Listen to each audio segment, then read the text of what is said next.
Good evening, Nigeria. Welcome to Updated Precious. Another beautiful day to bring on an update of things that happen from inside Nigeria. It is always sweet my belly to bring on an update of to read them where they happen for Nigeria. But today, not be day we be saying it's sweet a lot of people for belly. But anyway, for the typical fashion of the show must go on. We day here to bring on the entire drama, the full show as it hot today. Well, a lot of things happened today. One of the things that happened today, now the trial and of course sentence or for sentencing of Nnamdi Kanu, the leader of the indigenous people of Biafra, and everything will happen before the courts today.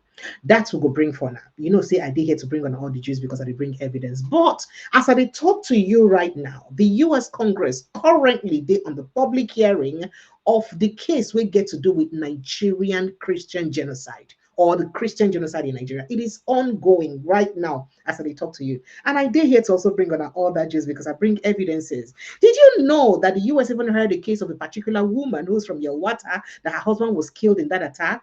Oh, wow. That's not part of the things ABC I will bring for us. So, welcome to the show. Another beautiful day. And today, on Thursday, as I don't kidnap Dr Katch today, they always help join me every Thursday. So, Dr Katch Day here to join us and break down all of the matter that will happen for Nigeria and more. Welcome to the show. Make I begin running through some of the headlines of things that happen for Nigeria. Sharply. Terrorism conviction. Nnamdi Kanu's lawyer, Ejimakor, reveals next step after life imprisonment. And then court sentences Nnamdi Kanu to life imprisonment for terrorism. And Nnamdi Kanu barred from using phones, digital devices in prison. And we never still know the kind of custodial center where they go put them the way when they use talk and maximum. Okay. Nnamdi Kanu's legal team rejects life sentence by Justice Alloy vows immediate appeal. And then Igbo community in Abuja condemns Nnamdi Kanu's conviction, while Nigerian government extends brotherliness to Boko Haram. They hear that thing. They extend brotherliness to Boko Haram. But meanwhile, they sentence somebody else. Okay, this is Nigeria. All right, then moving on. Court ruling on Nnamdi Kanu was a political decision, not justice. Shawari 90 talk that one. Saying a political decision. Say in fact they don't write the court judgment since. Say you know see the way the lawyer they take the judge they take read them. You know even read them, but they don't write them since according to them say. And then there's this flashback story of Nigerian High Court declaring IPOB prescription unconstitutional. How the court ordered Southeast governors to pay 8 billion naira to Nnamdi Kanu in damages. That never happened. Now, let's get straight to other issues. River State, ready for business. Fubara dismisses claims of insecurity in River State. APC governors visit Kebbi State over attack and kidnap of young girls, schoolgirls. Vow full support to rescue of abducted schoolgirls. And then 2027, I don't agree that Tinubu is set to win re-election or data, and they talk this one. You say, in fact, say police, the worsened crisis for PDP. Why police go join hand? They take sides. Let's go on to other issues. As we get to do with this whole issue about Nnamdi Kanu. So Nigerians don't begin react to the injustice and partiality. Oh, allow me to talk like that. Those is all young will send a partiality for Nigeria. As Nigerians can't dig at the case, in fact, it don't raise outrage already, as court sentenced terror attack survivor Sunday Jackson, will defend himself by killing a headsman we won't kill him for his farm.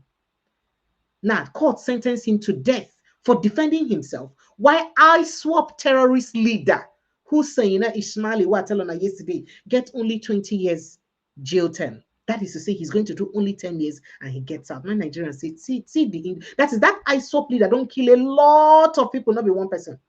A lot of people now you don't kill. But waiting, he gets only 20 years imprisonment, e.g., 10 years only. You see the injustice? Disgraced nation. Obi accuses Tinubu government of engineering opposition party crisis while neglecting kidnappings, terror attacks. And then we'll move on to other issues. Bandits abduct Catholic church leader, Monarch's brother in southern Kaduna raid. Another one, the Monarch's brother now. Strike. Nigerian resident doctors tackle Tinubu government for claiming it has met demand. See, who tell you say meet our demand? Where you they meet them, Tinubu? Come and tell us. Okay. Bandits attack Abuja community, shoot police officer dead during gun battle.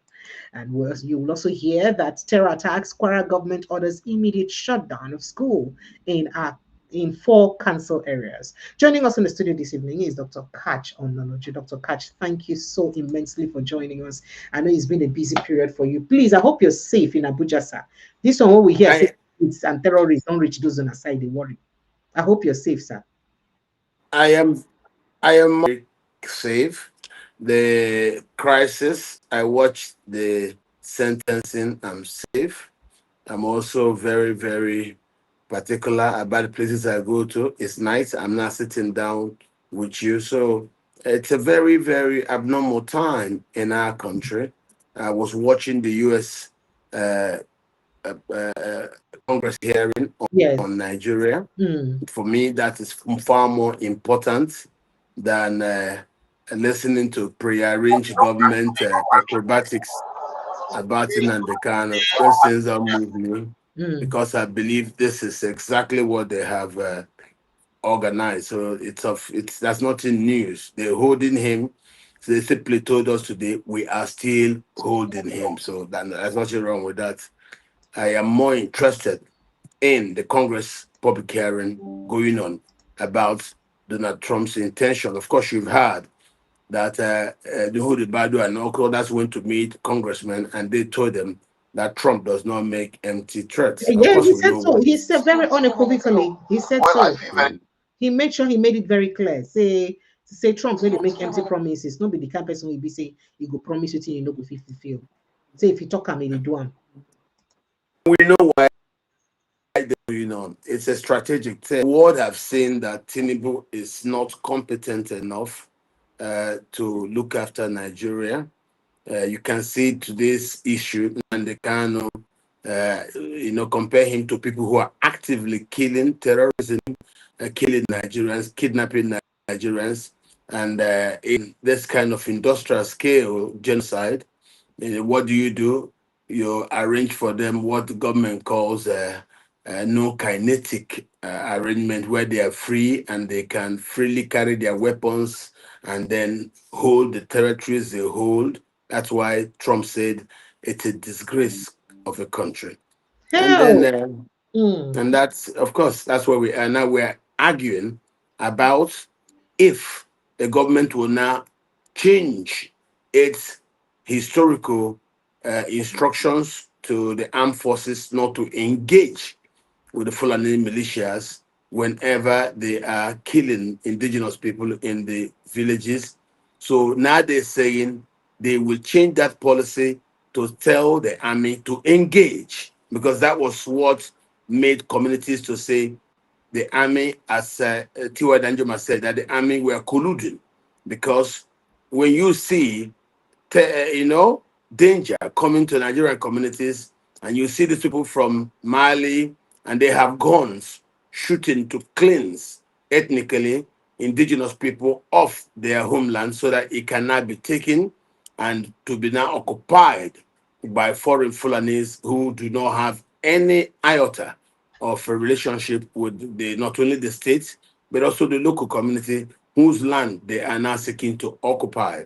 And when the government now keeps quiet, based on the instructions to the armed forces not to engage with these militiamen who are driving this genocide, that's why people said, because of that instruction, that the soldiers should not engage with this Fulani militiamen, that the government is complicit in the arrangement. So those are the things you're hearing in the U.S. Congress public hearing and other things. This we have known here in the country. And it is because of that instruction to the army to not to engage the people responsible for this genocide. That instruction of not to engage is the reason why they have been very successful in taking over communities after communities, and the wave of these ethnic cleansing actions have been successful. So the government has not been caught flat-footed, and yes, it has sent meaning that way. Yes, it may have happened, but we're not part of it. Mm-hmm. Now the world is hearing all the evidences at the public hearing, because when I started, I happened to be the first Nigerian that went on television to expose that there is nothing like farmers' headers crisis what we a demography alteration scheme perpetrated by the elements of the Buhari administration. And this came very simply. Buhari, after the 2015 peace agreement in Mali, when the Fulanis were fighting against the Dogons in central Mali, the peace agreement was supposed to now return the Fulanis back to where they were in central Mali. The Nigerian government took that decision to not even worry about going to negotiate the peace agreement, but then to start to resettle those Fulanis from Mali and Mauritania in Nigeria. And that was why Buhari set purpose towards that program of getting land from every local government in Nigeria in the name of grazing. That move failed because Nigerians saw that behind it were demands for land. The governor said no, they would not give land. And then when that didn't work, Buhari now said cows colony. People didn't listen to that. Then he now said, let us do National Livestock Development Program. Under that program, the federal government was to bring money and the state governors would bring land, because in Nigerian law, under the Land Use Act in the Constitution, the lands are in the hands of the governors. And because of that, the government said, okay, the governors have to be included in this game for them to gain land. But immediately we went to election in 2019, before government could be formed, we now saw a PAMSEC in the Ministry of Agriculture issuing out LPOs for contractors to build rugas for these Fulanis. That was when the Vice President Osibanjo, when he now said, no. He's no more going to be part of it. He withdrew from that plan and the plan fell apart. So that's when it fell apart.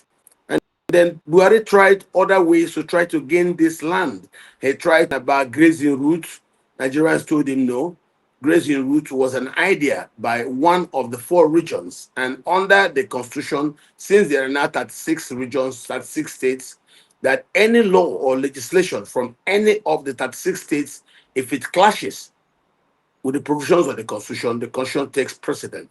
And that was how we killed the issue of grazing route. It was just a suggestion by the northern government. Then he now started talking about the water bill.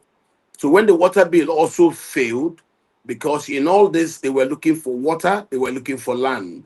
They now had National Inland Revenue, National Inland Waterways Authority go to court on its own, seeking to be allowed the administration of the waterways and embarking land, so that they can get this and then be able to give to the Fulanis. But the refugees themselves, when this couldn't work all, it was now decided that the Fulanis cannot get the land by force.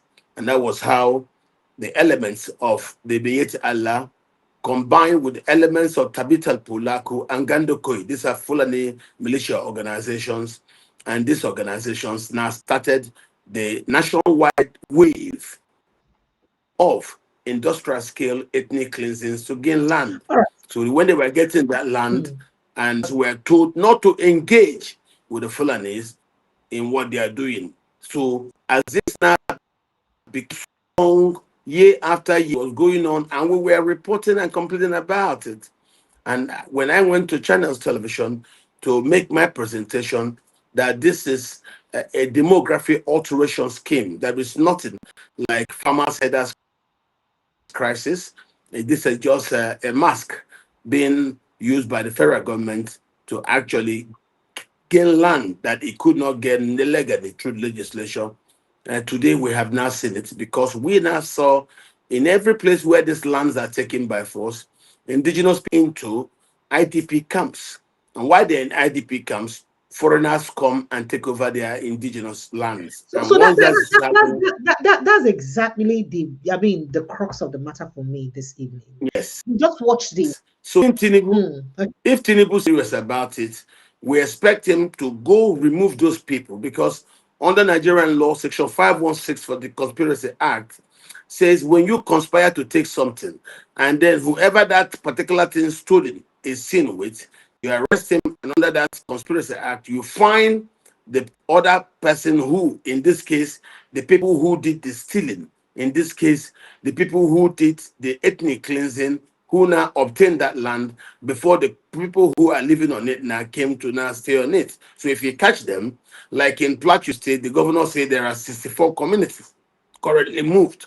But as Yes. now you can hear, they say that the Plateau State governor is going to join APC. So it might just become, he goes here, he will start talking like the Benue State governor, who if say, no, no, no, there is nothing like a Christian genocide in my state. That's a political statement to mask the truth of the industrial scale genocide ongoing across the country. Because you see, Plateau State is a Christian majority state.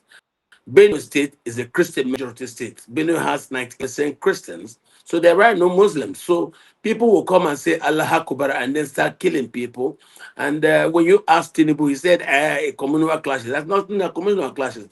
The same thing as Taraba, a Christian majority state. Places like Southern Borno, Christian majority area. Southern Gombe, Christian majority area. Southern. Southern Bauchi, Christian majority area. Southern Kaduna, Christian majority area. You know, as places like Southern, what's his name? Kogi State. Kogi is about 67% Christians. So why do you want to take these lands that are water bearing, as General Tiwa Danjuma said, that once your land has water, you become a target for the attacks by the Fulani militia people involved in these ethnic cleansing actions. All right, sir. Why the government is the other way. All right, sir. So, with this background where you don't give for the current ethnic cleansing, as you talk about, ethnic or religious cleansing where they go on for Nigeria, because I'm waiting to resemble. For this background where you don't give, how is it that the extraction of the Fulanis where they commit this crime, they no fit designate them as terrorists yet? But Nnamdi Kanu today was sentenced as a terrorist without killing one person, at least. I don't know if there's anybody directly linked to him. Wait, be saying I ain't kill. I don't know if there's any village that has been bombed that is directly linked to him. I don't know if there's any community that was destroyed that is directly linked to him. I don't know if you know all of these things. What constitutes an act of terrorism?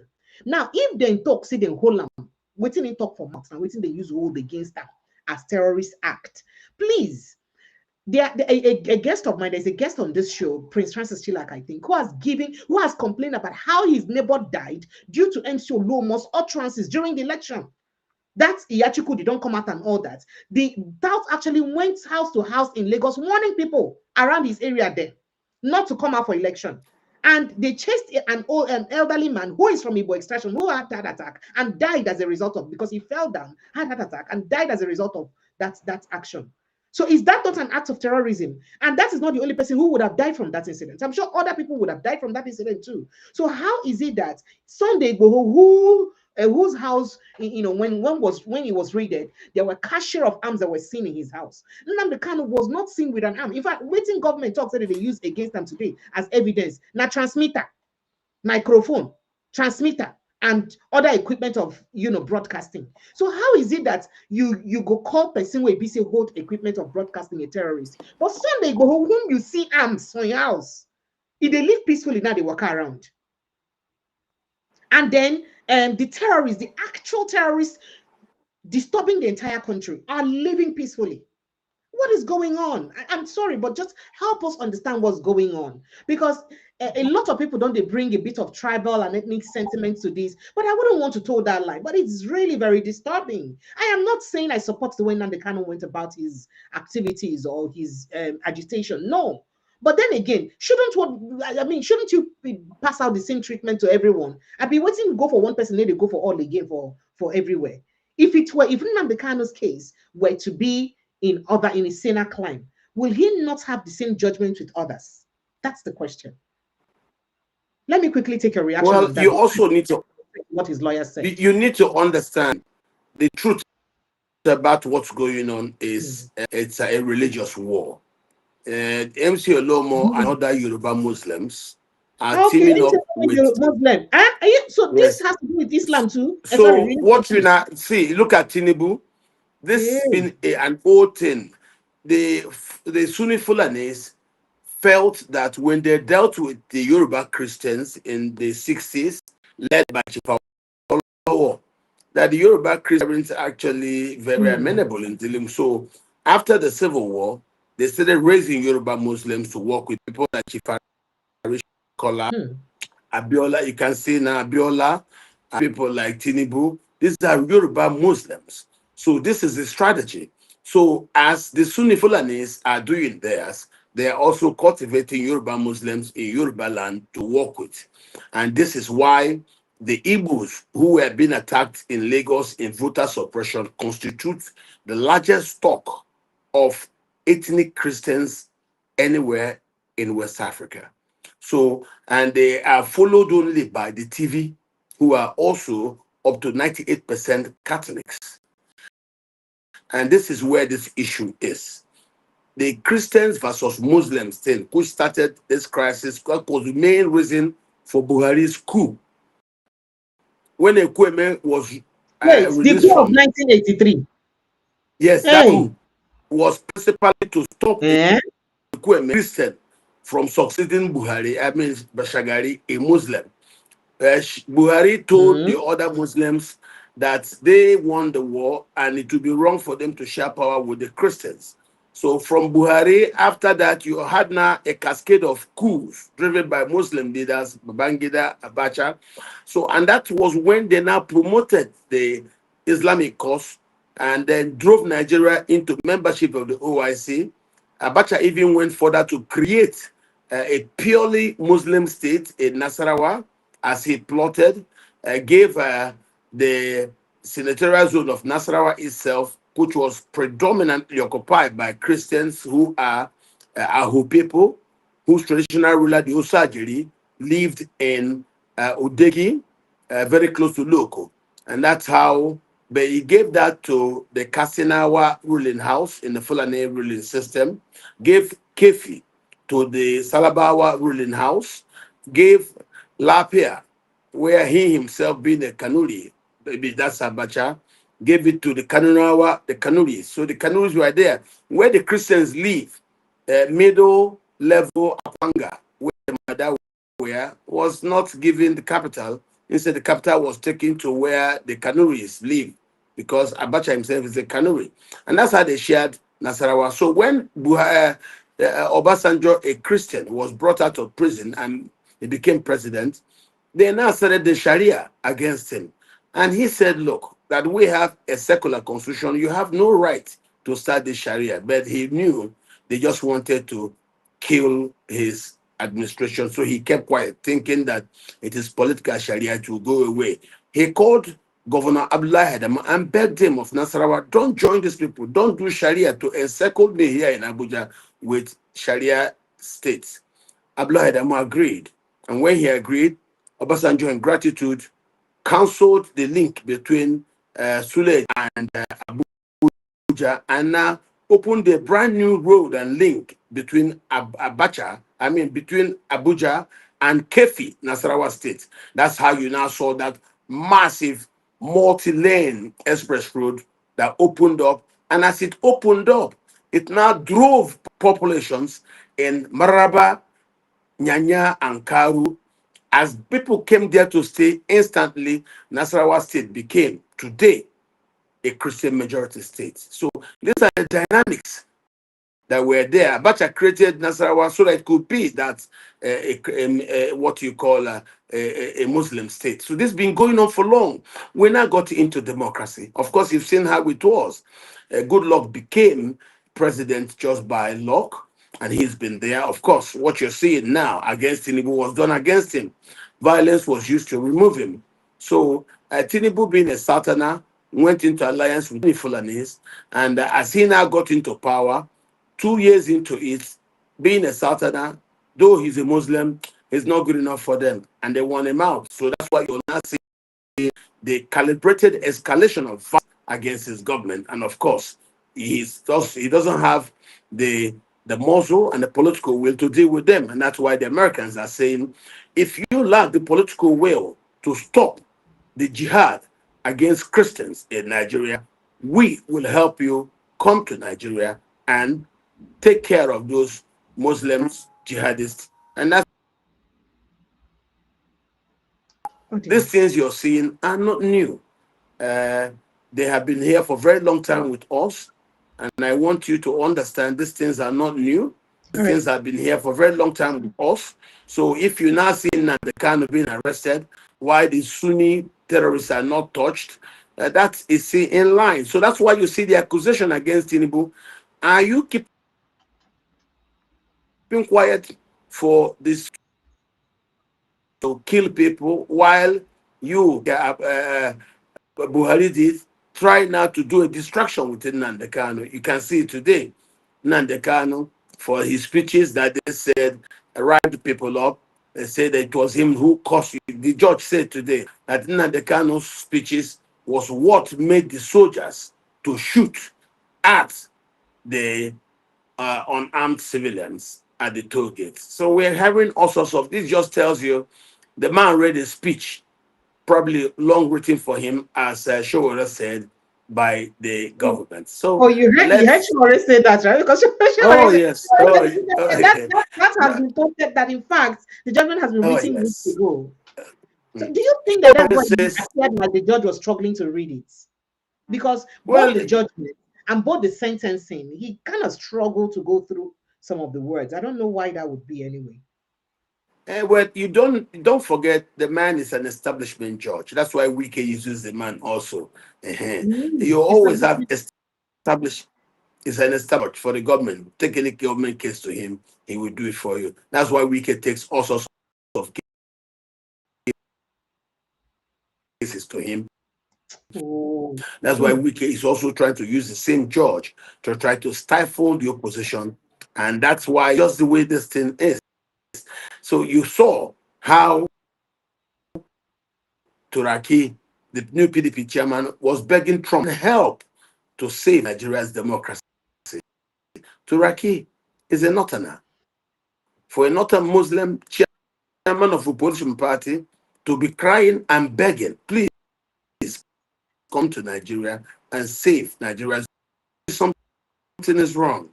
Something is wrong. It's not proper. And in the United States Congress, lays open the case the US government is making against the Tinubu administration and its inability to find the political will to fight the jihadists who are engaged in genocidal actions against the Christian population of Nigeria. All right, sir. Okay, so let's quickly take a reaction It's of sad where we are. What we're going through is unprecedented. It's very, very bad. So very sad. All right, let's quickly take reaction. Let's hear from his counsels very directly and go straight to the United States. Today is the only day I have witnessed a man being convicted for mere buffering, for what he said from his mouth, not what he did with his own hands. The verdict is not consistent with the evidence laid before the court.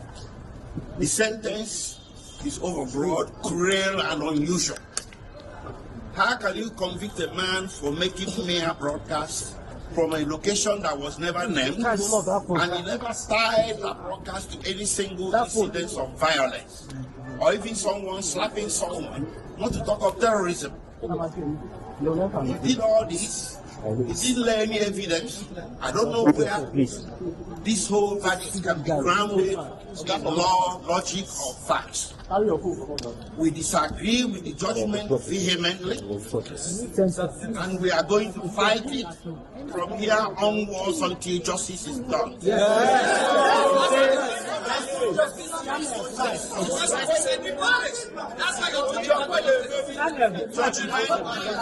Judgment politics is based on some primordial sentiments. Just because Nnamdi Kanu is Igbo, an Igbo man has become the person in Nigeria that should be trampled upon. I'm not saying this because I'm Igbo. I'll say it for the House of Yoruba who gets trampled upon. But today we saw an Igbo man being trampled upon, and by God Almighty, we are not going to allow it. We will not stand.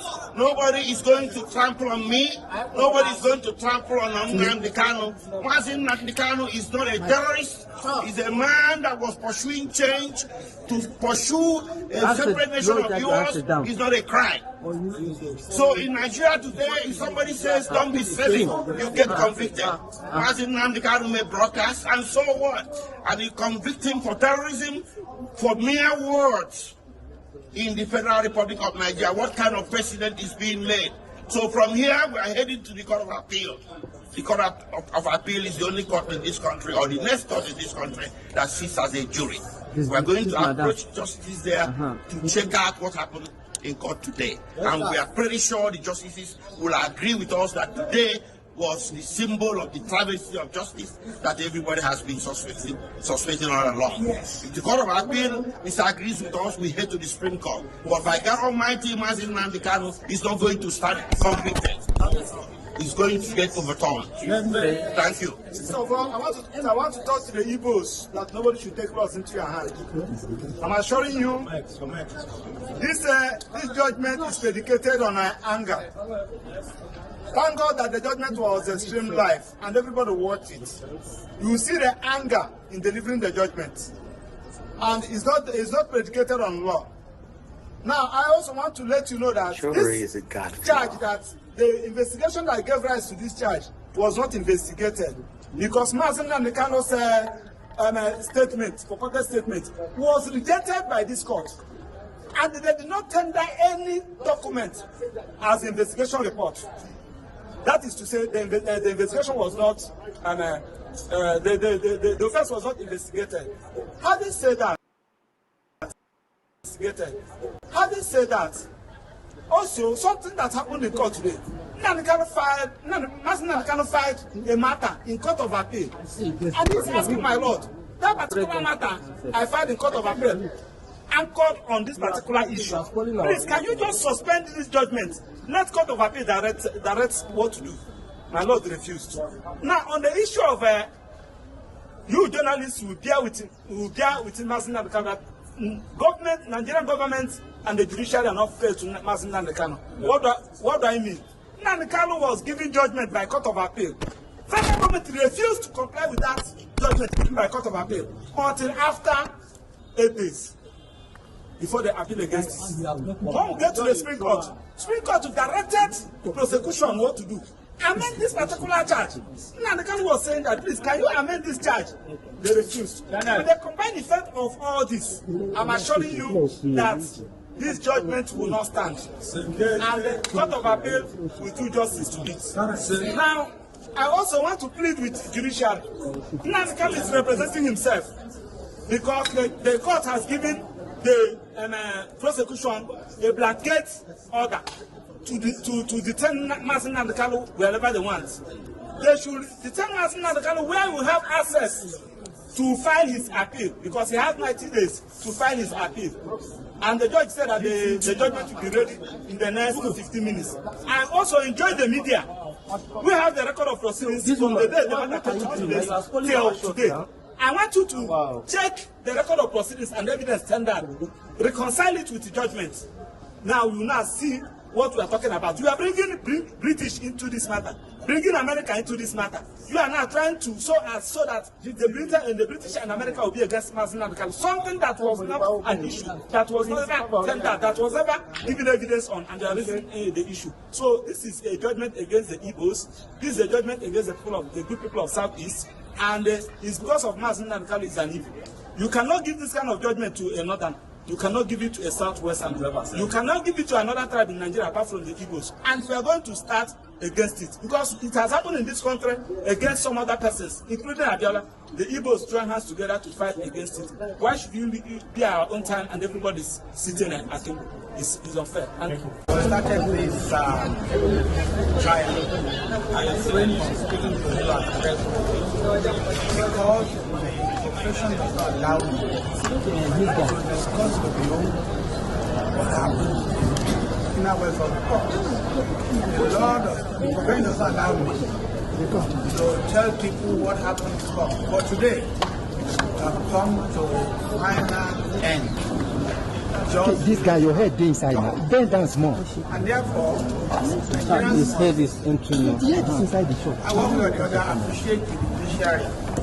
So remember just last Monday the president was saying at any time when Nigeria is in big trouble of things, the judiciary has always come to the aid to salvage Nigeria. Again, the judiciary has salvaged Nigeria from the laws, from oppression,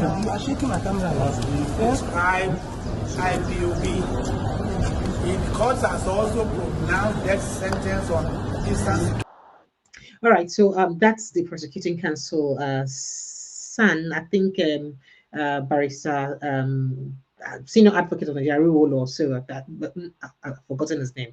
But that's the prosecuting counsel talking there. Now, Dr. Katch, the defense counsels or now consultants of Nnamdi Kanu made very salient points. Alloy Ejimakor and they said this is not pure injustice for Igbo people, because I mean, you see, in fact, he tried to even name how the entire prosecuting counsel go about the case and all of that, including the fact say he hold him responsible for what he said. And then the other counsel also did say something about the judgment being predicated upon anger. And he said that if you listen to the way the judge read the judgment, you know that he was angry, because he did say a lot of things. He mentioned that he kept talking about Nnamdi Kanu's character, the fact that he's unrepentant, he was so full of himself, he's arrogant, and all that. I'd like to take a reaction to all that. Well, it's wrong for you to ask me to react to the judge who simply was doing a job for the state. Don't forget, he wasn't the first. Before that, you had Justice Binta Nyako. Cool. They took that off and brought Omotosho, and then brought an all Yoruba cast, prosecutors, Yoruba, judge, everything. So it was like an ethnic war. These things don't excite me. I share the same sentiments as Omoyele Showori. And I think this is just charade and acrobatics by the state. So whatever it is the state is doing is their game. Nobody stands any chance against the state. So what they've just told us today is, we'll have him. We're still going to keep him. So whatever the rhetoric that they give to you, fine. But if it's the Fulani people who are terrorists who are actually killing people, nothing stops them. You can't you see one of the terrorists are not known to be worrying about the clothes of the police commissioner whom they killed, and the government does nothing. The terrorist walks about and they wearing. I'm even come peace meeting. What is wrong with us, sir? You killed somebody, you wore the outfit of the person you killed to a meeting, to a peace meeting. Was it just my ear that heard that, sir? It just tells you the government that's why President Trump said that it's all a disgrace. When the international community see you pampering terrorists, reintegrating them into your security services, and then when a general gets carried away, is killed, and they said yes, that it is those people who were reintegrated organization that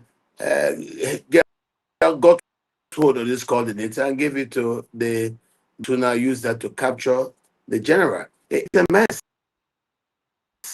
Ours is a troubled country. It's a troubled military. I pray every day for members of our military who take the risk, despite the influx of a lot of moles purposely done by President Buhari.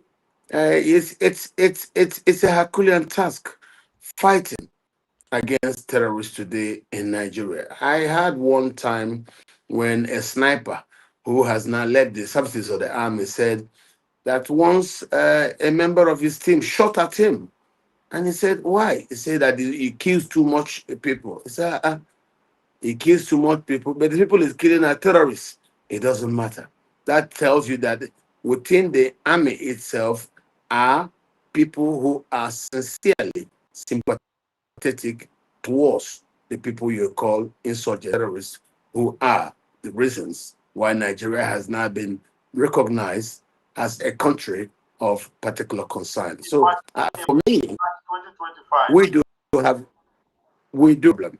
We do have a problem. I admit it. How we get out of it, I don't know. I don't know. So, there's a lot to talk about, with this Nnamdi Kanu case. But before the eyes of the international community, since the eyes of the world already day on Nigeria right now, how you think, say, the people, the world could react to the fact, say, this kind of thing they happen for our country, where an open terrorist sympathizer like Shigumi, they walk scot free, and then somebody like Kanu, the kind of judgments we will get for our courts and all of that. So, how you think, say, this judgment of Kanu, the world go perceive? How the world go take serious based on what happened with Kanu? I don't. I sincerely don't see any in the pronouncements of the. I have had the same mindset as Shawari, that the government has already concluded on what they would do with the Nnamdi Kanu. I saw it. And if you actually look at it principally, let's be holistic about this picture. What was Nnamdi Kanu's offense? Nnamdi Kanu did exactly what Sunday Igboho did. Organized militias in his area to try to stop the Fulani invasion. And that's all. So, but then his own issue is that he's Igbo. Whereas the government was able to get some Igbos who agreed to do the unknown government sting operation, which was perpetrated by elements of the Buhari administration. It is good it has stopped now because Tinubu refused to continue federal funding for that sting operation. When Nnamdi Kanu refused to join them, he became a marked person. They arrested him. So what they have now done to us a conclusion of what they will do. Look, nothing has changed. They just read this judgment to say we have him, we are still holding him. So for me, nothing changed. I really do not like to worry myself getting involved in emotions in regard to the Nnamdi Kanu's issue with the government. No, I've made up my mind a long time ago that this is what the government wants to do. So let it have its way, and then we will also have our say, and that's what we're having. So I don't really see anything So you didn't want to, extraordinary you didn't in want what to really happened. worry me for mind all along. I feel like, do you think that the Igbo leaders have did enough for Nnamdi Kanu? If you look at the way almost all northern leaders, they rally around even this banditry really good, including terrorists. You barely had northern leaders across board condemn the terrorists and the activities of Fulani herdsmen. You barely had them condemn it. So do you I think that I'm coming, sir. Do you think in that that case Igbo you're wrong. leaders did well? Northern leaders do condemn the terrorism. Depends on who you call in the north. The people who don't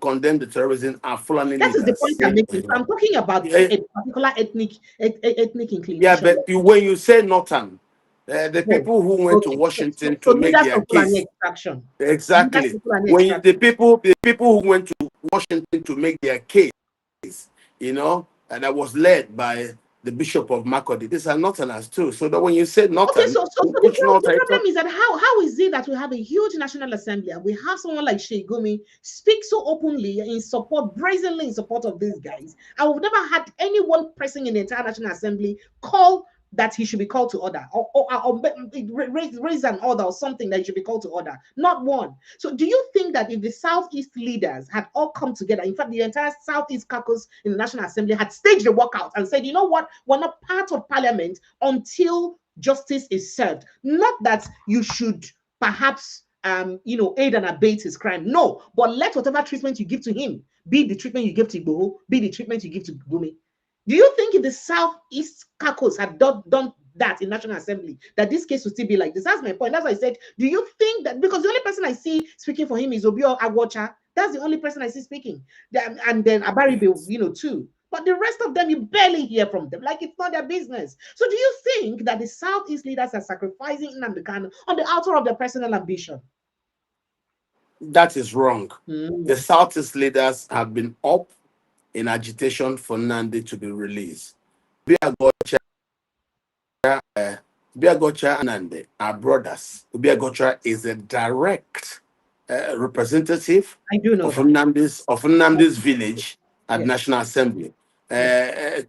Abaribe is also a direct representative of Nnamdi State, Abia State at National Assembly. And of course, when Abaribe acted, he acted as leader of the Southeast Caucus of the Senate. And a lot of Igbo leaders are not happy. But of course, they understand that this is just the state wanting to have its way. That's why they don't want to And get they keep in. quiet and let the state have its way. That's the point I'm Well, making. And you what would allow it? your people What would, marginalized and victimized without saying anything, without asserting yourself or speaking for your people. I think a lot of them have done, and even check what happened last week from Idato, Ugochinyere, Ikenga. They got a lot, about 40 different legislators Yes. and Across more for National board. Assembly to, Mm. yes, to actually sign a petition urging President Tinubu to please release Nnamdi Kanu. So I think it would be wrong to say, no, no, they didn't abandon him. Igbo leaders are not happy. They know that the government parrots what it calls no kinetic arrangement in dealing with Fulani terrorists. But then, if you're Igbo, don't forget Nnamdi Kanu's offense.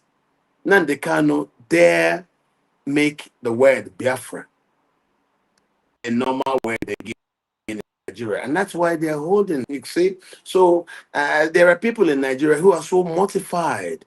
Why the Fulani are fighting to unite the entire country for them now to dominate it, with the Islamization agenda, put President Obasanjo wrote against, and Fulanization protocols, he wrote against that.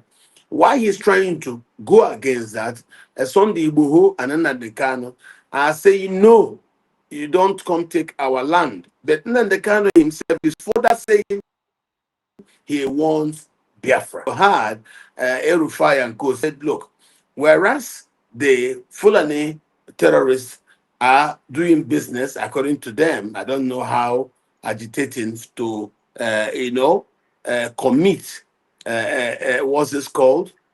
Terrorism and genocide on the scale that the international community have come to see, and then also agitating for an Islamic state. You now say that they are doing business. I don't know what that means. Okay?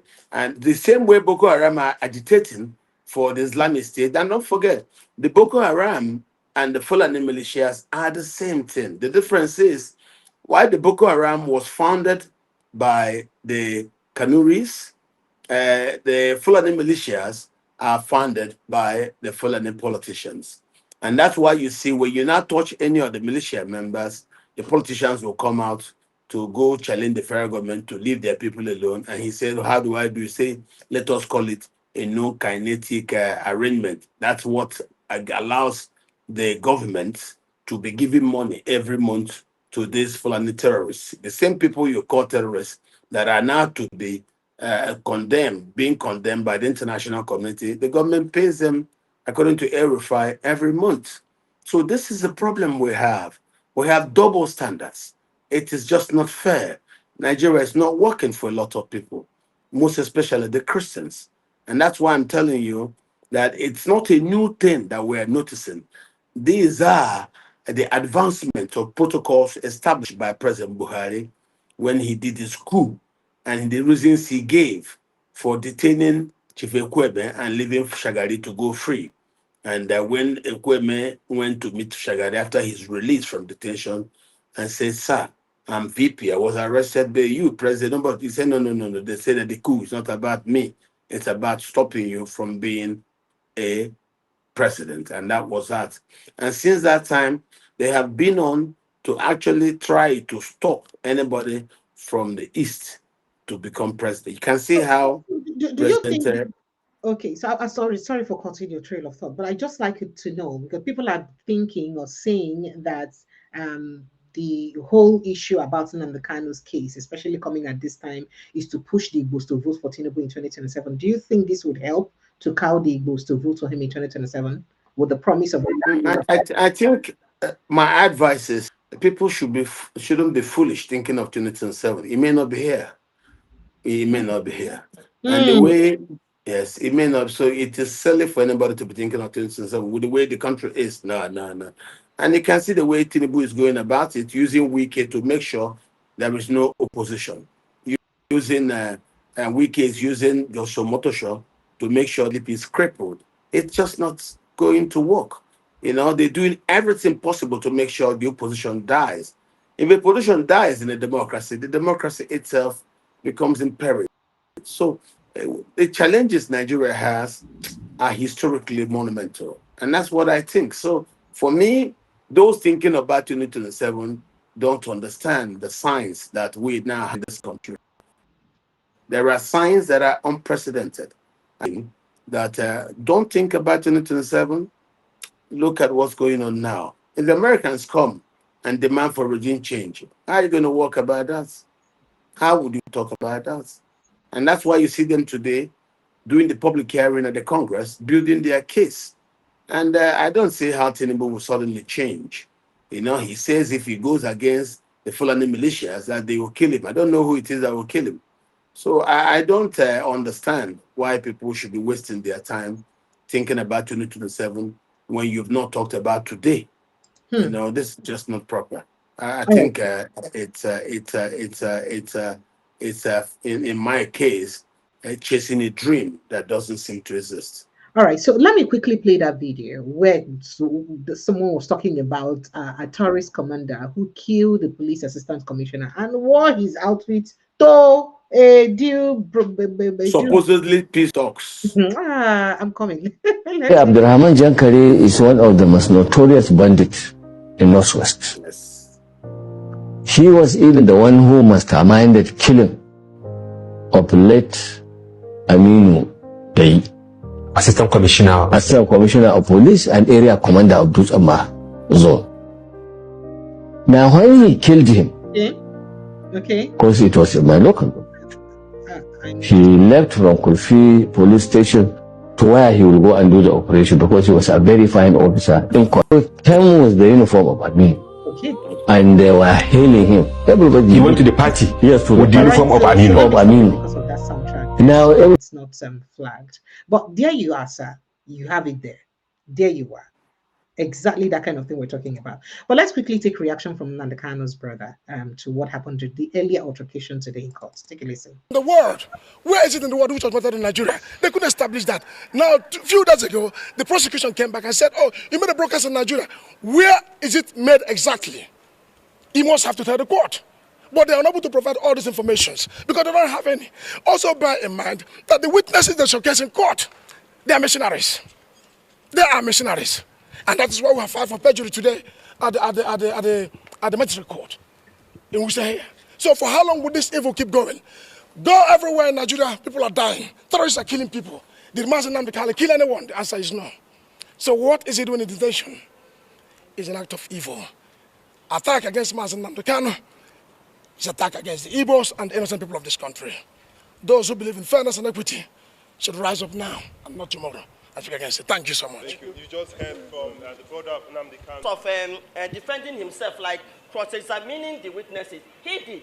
But when you now ask somebody to defend something that does not exist, he will tell you that there is nothing to defend there. I think that is the message Nnamdi Kanu is trying to pass. The point is that for the judiciary, they felt they have a right as a judge because the final say lies on the table of the judge. So you can say whatever you like. That's what is happening now. And that is what we've been witnessing in this country for some time now.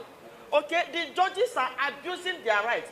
The judiciary is abusing the law itself. You can't make a law and go against your law. Now, you use one judgment for a particular person and use another. You are messing the judicial system. So that's what Nnamdi Kanu is protected because it's like he is helpless.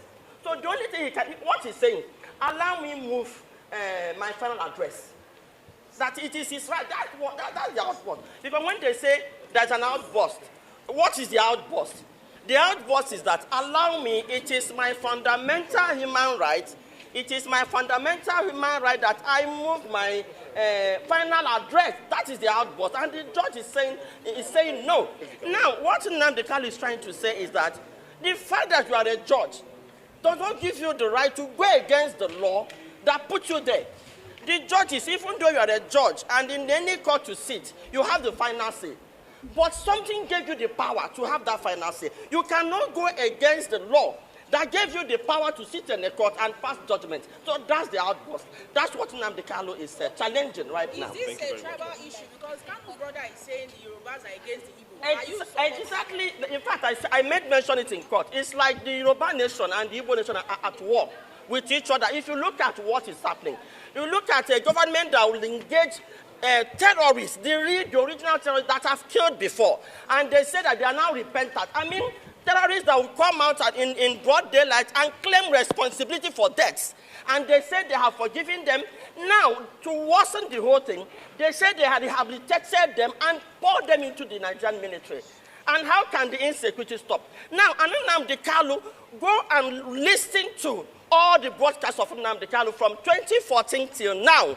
Everything that young man said is happening now. It's like they have a pre-information of what is going to happen, and they were just giving it out. Now, what is the charges, the terrorism charges that are carrying out against Nnamdi Kanu? Kanu told people, number one, during the NSAS, when the militaries were shooting at people at a toll gate, he said, defend yourself. He is not the first person that has said something like that. So the terrorism, he is a terrorist because he said, people, if the militaries are shooting at you, find a way and defend yourself and kill them too. That is the basis of the terrorism. Now, but people that have carried out terrorism, killed, like the general that was killed, somebody have taken responsibility. IPOB have never taken responsibility for any crime. In fact, what they keep saying is that we are not responsible. Nigerian security, do your job. In fact, they went as far as, in order to blackmail IPOB, did you know that the federal government engaged a Muslim jihadist in the person of Asede Kibo to go and guide Southeast? Did you know that the federal they broke a jail in Imo State, carried all the criminals, handed them over to Asede Kibo? He recruited them and poured them in Imo State. Did you know that the Bubago outfit is the outfit that the federal government used to carry out jihad in Imo State? And now what they were doing is that when they caged the media in Imo State, because when I confronted the media, why don't you report what is happening? They said they are caged, that they will only wait until the police release their report. It is based on the police report that they will write their own report. They caged it. They will perpetrate this act. The next thing you will hear is IPOB. Now, who are these IPOB? You say IPOB. IPOB say it is not us. Why don't you take time and investigate? It never happened. Do you know that in the East today, if anybody killed, they don't carry out investigation? So all they did is to do that to set Nnamdi Kanu up to kill him. Let me tell you, Nnamdi Kanu is the only one man after Otuku that Igbos are rallying around, have seen as a leader. So they don't want that to happen. And well, we don't know what they plan to do, but we are watching. We know what they want to do. Your name, ma'am? My name is Dr Katch Ononuju. I'm the president of Igbo Women Assembly. Thank you. All right, sir. So you hear waiting this lady talk with the accusation of Asare Dokubo and waiting in country, even the jailbreak in Imo State. Is she correct? I mean, it's your state. Well, the jailbreak in Imo State was a government job. And instantly, that was also one of the things that the governor came and said, no, he doesn't think it's IPOB, it's politicians. But of course, you see, Nnamdi didn't allow the lawyers to work as lawyers. They worked as a consultant, so they didn't come there to make those cases. All those issues Asare was doing. Asare was working at DSS, Bichi, as both Asare and all those people in government, they were doing it on behalf of federal governments. I told you, a lot of the violence was being perpetrated by elements of the Buhari administration. It's only as Tinubu has come, even the genocide we're now talking under the Tinubu era, all that are things that Buhari and his administration put in place. And but then that's why we say, yes, Tinubu, you are now ruler for 2 years. What have you done to that were prevalent as you became president. And if you do not tell us efforts you've taken to try to end them, then we can accuse you of being, because criminal negligence itself, it's an offense. And that's what it is. You swore to protect the country, to look after lives and property, but this is not what you're doing. So if you say you're playing politics, you don't want to offend the sponsors and patrons of this jihadists, then we will not tell you that in that case, you're guilty of criminal negligence. And that's where this thing is. And of course, it is known in law that criminal negligence in itself, it's a crime. And that's why Tinubu seems to be seen to be complicit. But then you can see that Tinubu is giving out new instructions. The army, and the army are telling it to everybody that anybody that cocks any gun, engage him. Anybody that shoots as a soldier, engage him. Don't listen to that old story of do not engage. What do you mean by do not engage? And that's where these issues are. So for me, let us watch, let us pray that the intervention of the United States in Nigeria's internal insurgency by the Fulani militias could be coming to a turning point where we will now see President Tinubu give strong marching orders to the soldiers to do something different, to engage against the Fulani militiamen responsible for this genocide across Nigeria.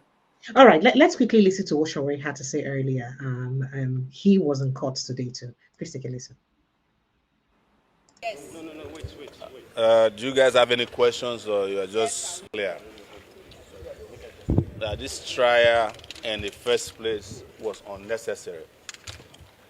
Nigeria is wasting its time on a trial that will take Nigeria nowhere, particularly at the time Nigeria is facing serious security challenges. That's what we should be focusing on, is how to retrieve the body of the Brigadier General that was killed, if they have not. It is how to save the 35 Muslim girls that were abducted from a high school, 25 of them. It is how to save 35 Christians who were attacked and abducted live. And that's what Nigeria should concern itself with, not a flimsy, frivolous trial to jail somebody whose only crime is asking for justice, in my view. I was watching part of it because I was in court for a different matter. And when they were describing the evidence they have, I was expecting them to say that they found him with an RPG. No. The only evidence they found in his room was a microphone. And then the biggest weapon was a radio transmitter. I have never heard that before, that a country will waste 10 years to prosecute somebody whose only weapon is a radio transmitter and a microphone. They also found underwear. The rest is hearsay, including, they presented, by the way, an interview from Sahara reporters. Should anybody be jailed for being interviewed by Sahara reporters? They kept mentioning it. Interview Sahara reporters, interview Sahara reporters. So if someone did an interview with CNN now, does that mean the person should be jailed? And I'm aware that they are still reading the judgment. Laboriously, you could tell that the judge is struggling. Laboriously. I'm just hoping that between the time they present the case and the time the judgment will be delivered, that common sense will prevail. And Kanu will be allowed to rejoin his family. And Nigeria, hopefully, will start facing its real challenges, of which Nnamdi Kanu is not one of them. Thank you very much. So, Kanu's brother has alleged that the Yorubas actually hate the Igbos with what's happening in court. There's always excuse. And the Nigerian state manufactures hatred of ethnic groups against themselves. But ask yourself, was it a Yoruba man was it an Igbo man that jailed Awolowo? It was a Yoruba man. Abi? When I was arrested by DSS in 2019, all the guys who came to abduct me, one of them was Ijo, another one was speaking Yoruba. The fact that you speak Yoruba doesn't mean you are Yoruba. But all the guys that were in charge of my detention, they were Yoruba people. So when they want to use you against yourselves, it is then that I start telling you the judge is Yoruba, this thing. But when it comes to stealing Nigeria's money and wealth, sharing among themselves, there is no religion, there is no tribe. But when it is to pitch yourself against yourselves, of course, you might say that the preponderance of commentary is coming mostly from some of the Yorubas. But that doesn't mean that the Yorubas are in support of injustice.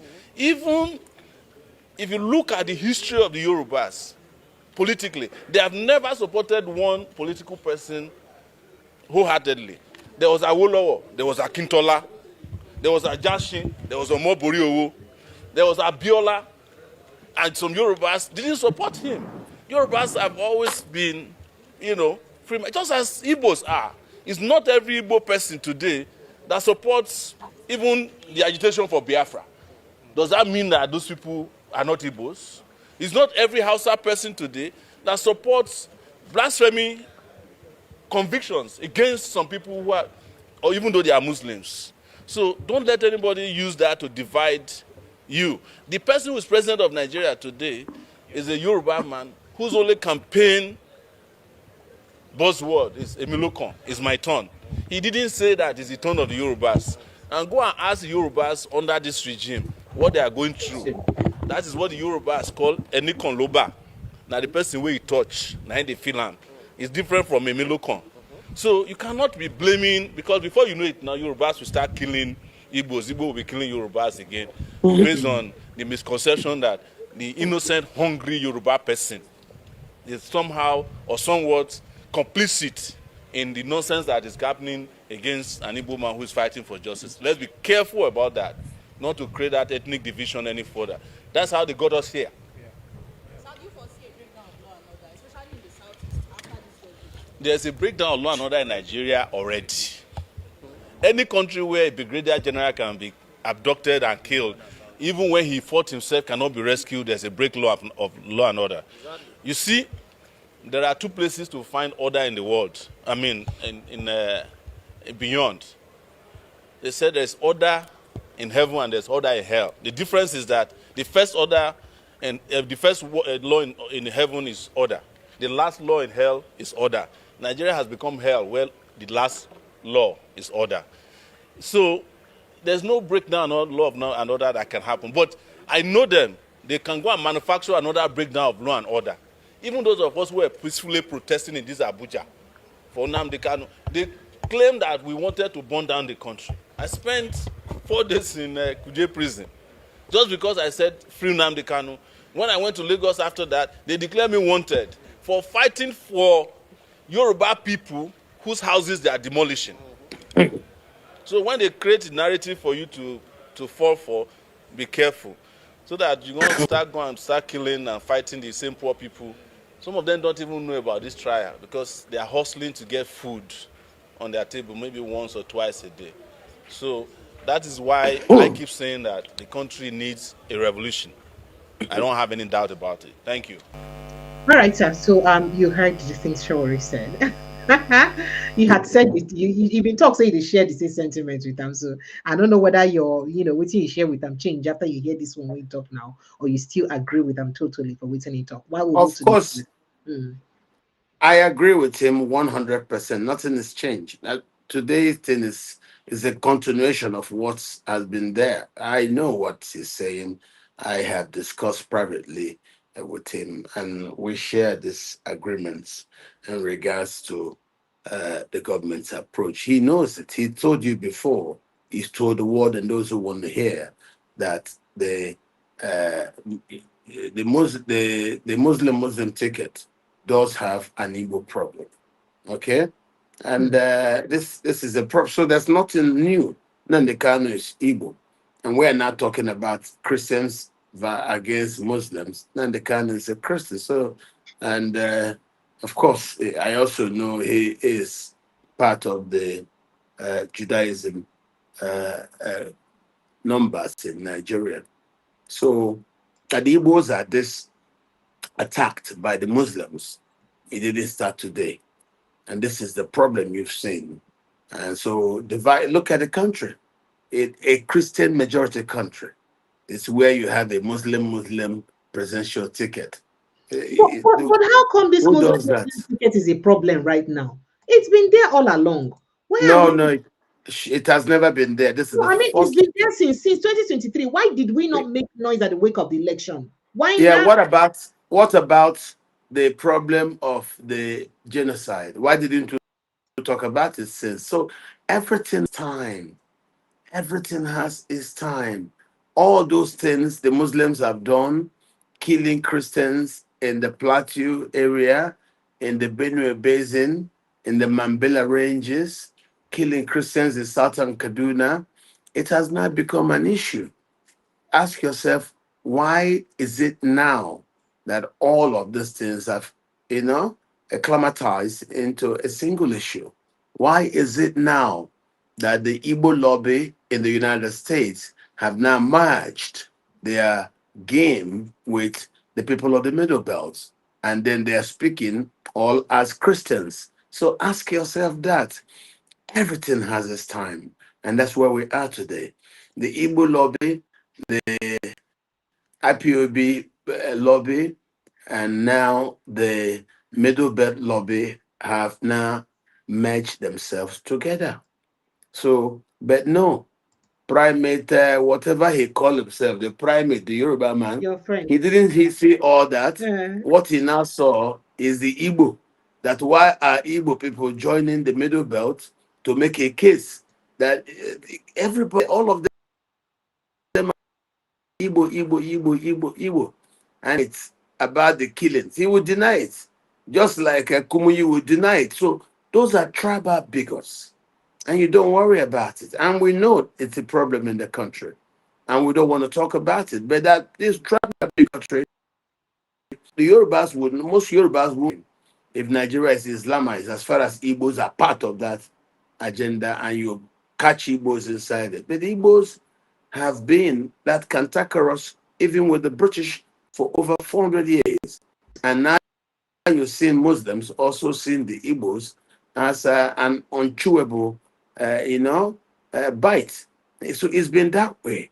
It's the same Igbos that worked with William Wilberforce before they achieved the Emancipation Proclamation.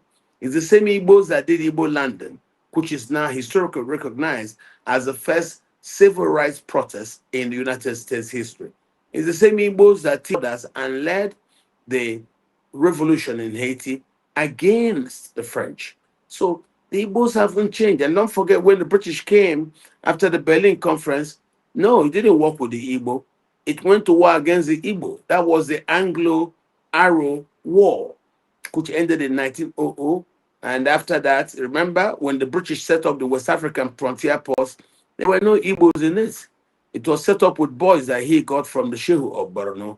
So they came from Borno. And that's how you see the history of the Tinubu family that came also from Borno and set up in Lagos. You won't see Yorubas bear the name Tinubu. That's why you only see it in Lagos. So it's not a generic Yoruba name. So that's the issue.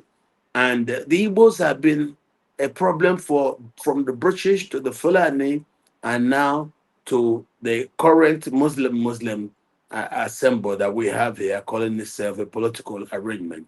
So we have had that problem.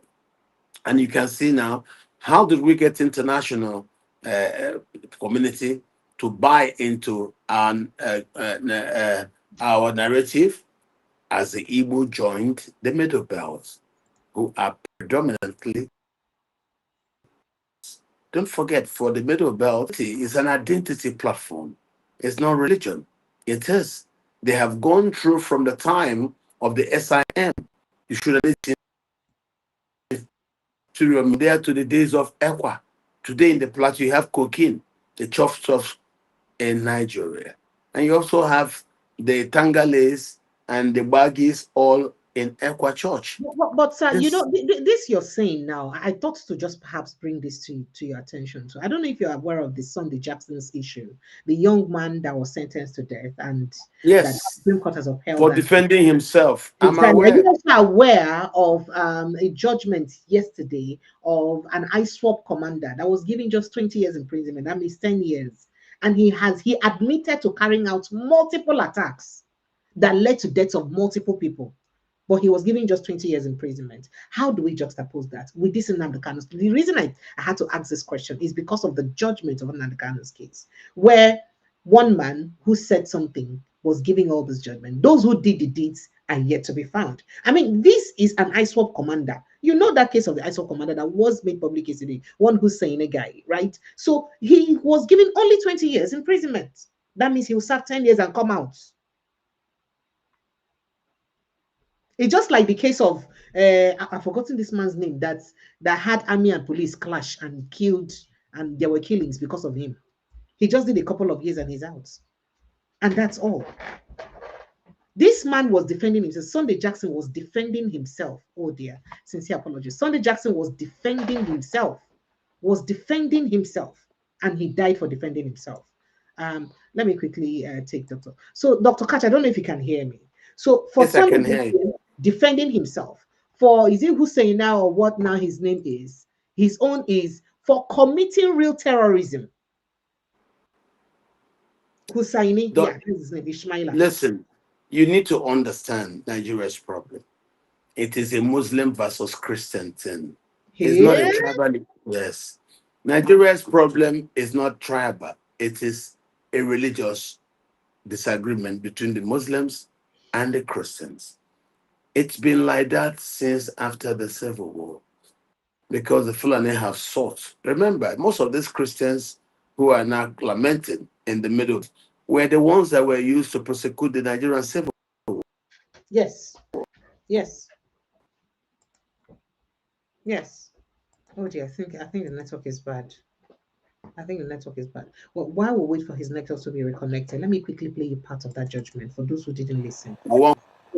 Muslims in the south are being led by Tinubu, and that those Muslims in the south are aligning themselves with the Sunni minority in the north, and that's what you're seeing. So Nigeria is involved in a religious war, and even the United States involvement is also based on that particular understanding that the Muslims in Nigeria have come together actually take this against the Christians.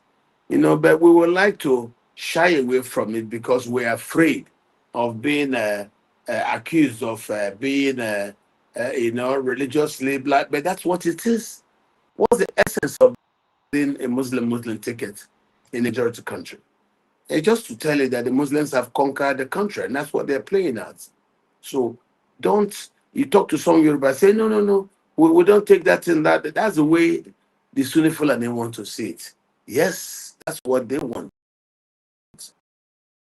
And so for me, we have to go gently. Looking at 2027, I am thinking of vision and what it will bring. You can just see ordinary statements from the US government. Everybody in Nigeria is running helter-skelter, kiti kata kata. And so let us watch, let us wait and see where this thing will carry us to. So let me quickly play excerpt of that judgment, just a little bit for those who did not watch it initially. To sentence the convicts to death due to the atrocity he committed. The convict has not shown any remorse whatever for his actions. He remained arrogant, cocky, and full of himself without realizing the magnitude of his crime and the effect of what he has done against his people or representative representing the constituency of convicts. Although I'm not really persuaded, but I must temper justice with mercy. The court is moved by chapter 23, verse 23 of Matthew, in the book of Matthew, to the fact that, who unto you, scribes and Pharisees, hypocrites, for you pay tithes of mint and anise and cumin, and has omitted the weightier matter of the law, judgment, mercy, and faith. This you ought to have done, particularly, and must notice the word in Matthew 23 and verse 23. The word mercy. Our Lord himself is merciful. No matter what we do, he's a merciful God. It is on that note that the court will follow this above admonition of Jesus Christ in the above passage and show mercy to the convicts. In addition, the death penalty globally is now being frowned upon by the international community.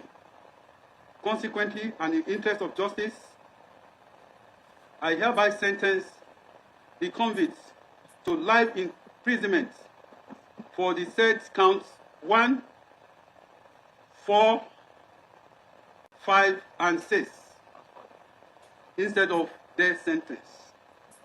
Life is sacred to God.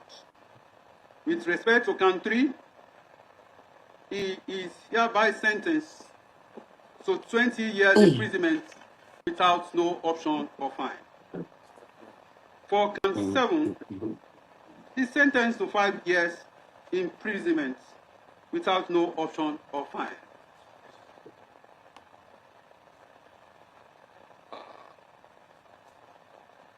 To extend the mercy, I hereby order that the sentence shall run concurrently. And due to the nature of the offenses that borders on terrorism and the attitude, violent nature of the defendants, that I have taken judicial notice. The last adjourned date, he was so unruly and expressed violence, even was about to beat the security officers there. This morning, he repeated same. That has been his trait, his attitude. So I have no hesitation in coming to the conclusion that convicts has the tendency of violence. The tendency of violence has not left him. It is based on this that he must be kept in facility that is suitable for his custody, as putting him in Kuje Correctional Center may not be appropriate. And also, I take judicial notice and that for conclusion of the judgment and from the exhibits that I've analyzed in my judgments. Substantially, the convict. All right, so let me just stop it there. I just wanted people that didn't listen to the initial judgment to have an idea. A lot of people were worried why the judge was struggling to read the judgment anyway, and that's evident in what we did see here. But let's get straight to the United States, where, of course, matters around Nigeria's genocide of Christians in Nigeria is currently ongoing in a public hearing in the U.S. Congress. And I like to say there are different voices. I like the way they made, the floor available for, divergent views. But let's quickly take a reaction of one of when 200 people were murdered, killed in a church. Now, I want to ask this. So one question was, did things improve? I think the answer is no on that. Here's the question. Proportionally, do we see Christians killing Muslims in Christian areas of Nigeria the way that we are seeing radicalized Islamists killing Christians in Muslim areas of Nigeria? What I can tell you, Representative Huizenga, is that Christians are disproportionately targeted based on their population. Exactly. And by the way, for those that you can't pick up with the microphones, there's audible yeses behind you. Again, the people that are watching who are nodding their heads. Why? Because they have lived this. Their families have lived this. I went to school with kids from Nigeria.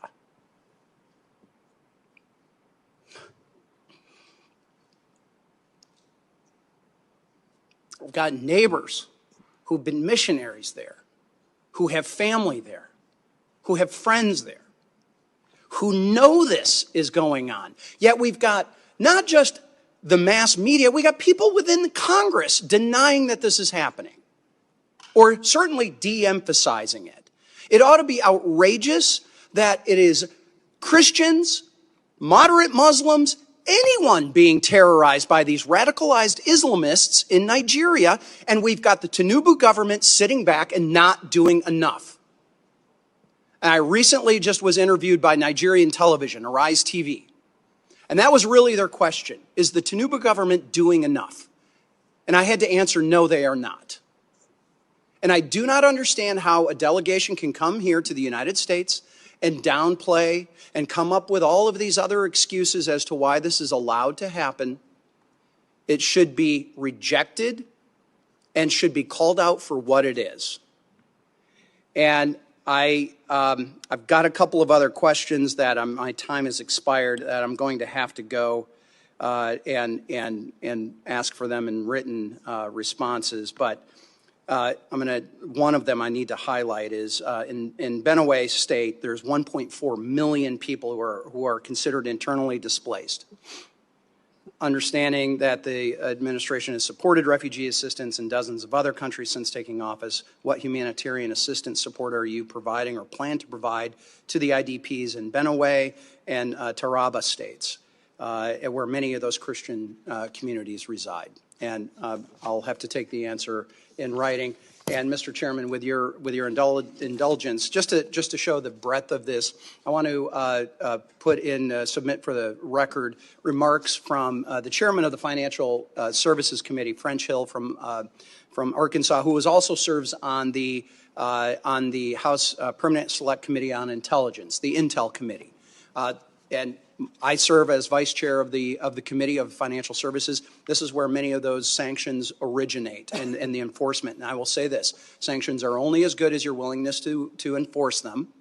And as the chairman has pointed out, there are ways to get out of those sanctions. And that's through correct your behavior. So with that, Mr. Chairman, I'd like to... Dr. Katch, he said, sanctions are only as good as you behaved it. Just do the right thing and the sanctions will be removed. And that is deep. Exactly. I don't know if our government has taken note of that. So why are we making noise about that? If we can just go ahead by doing the right thing, protecting our citizens, which is their primary responsibility. It's a difficult thing for the current administration to do. One, if you want to stop the Fulani momentum, he may have an issue. But then with the current focus of the international community on Nigeria, the president will have no option but to get the army to stop the killings, no matter who gets angry. Because yes, you're stopping the killings, the world will know. You then move on to the second thing. Remove those who have now seized land and bring back the indigenous people who are currently staying in the IDP camps back to their ancestral homes. That's just the issue. If you're not going to do that, then the world will believe that all along you wanted, because the way these people fight, they will come fight you, take your land, then somebody will come and say, hey, okay, stop fighting, maintain status quo. They will keep that land that they've gotten. Then later on, when you now start making peace again, they start the fight again. You know, so I say this, they start the fight again. When they start the fight again, but they are keeping those land that they have. Land for the population. Then when someone comes and says stop, they will not say stay where you are. They will keep the land they have. Tomorrow they start on that one, and as start that, they keep shifting. Every time when they fight, they shift. So you mean that every time when they fight, communities, about 68 communities where they don't capture. 64 communities. 64 communities. The government said 64 communities. Yes. So you mean that yes. Small. Yes. Because all they do is, with the Buhari administration instructing the army to stay hands, don't engage. That is official language used by the military. We are asked not to engage. So when you don't engage, the militias who have gone, don't forget, the Buhari government actively asks Nigerians who have guns, who have licenses to bear guns, to return them. So you can't say no, because the police have a list of those with the gun permits. And they were waiting for those people to bring back their guns. And that's how they were bringing them back one after the other. But the Fulanis who were coming in from Mali, from Niger, from Chad, from places like Burkina Faso, from Mauritania, they were coming in with guns.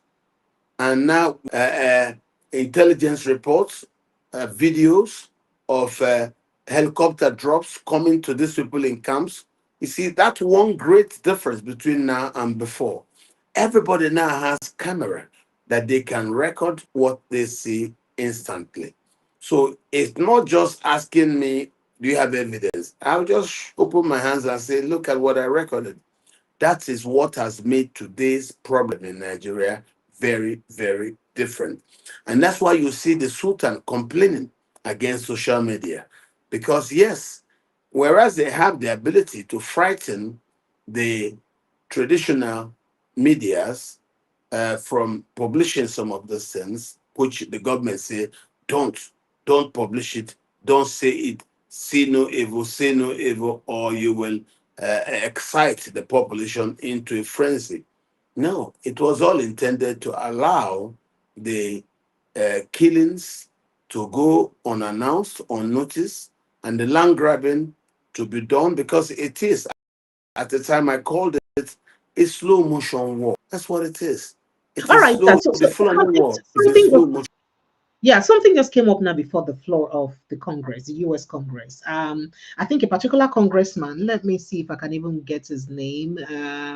A congressman says, U.S. congressman said that Nnamdi Kanu's case highlights link between faith persecution and political control. I think that's a Congressman James saying that. That is to say that even the case of Nnamdi Kanu follow for waiting in the use judge faith-based persecution for inside Nigeria. And people have often said that his case is more of a persecution and not actually a this thing. So what do you get to talk about? And the fact that this judgment or this case entirely don't they make international wave now.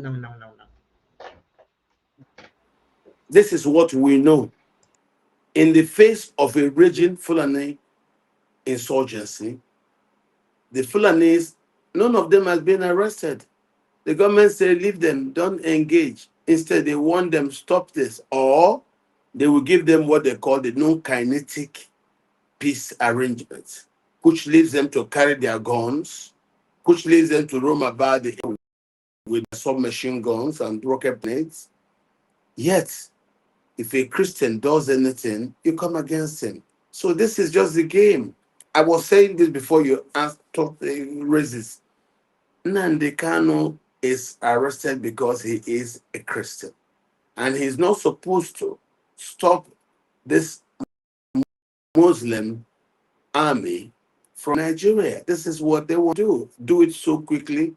But before the international community will know, they've occupied everything, just like they've done over the Hausa areas where you have Hausa Christians.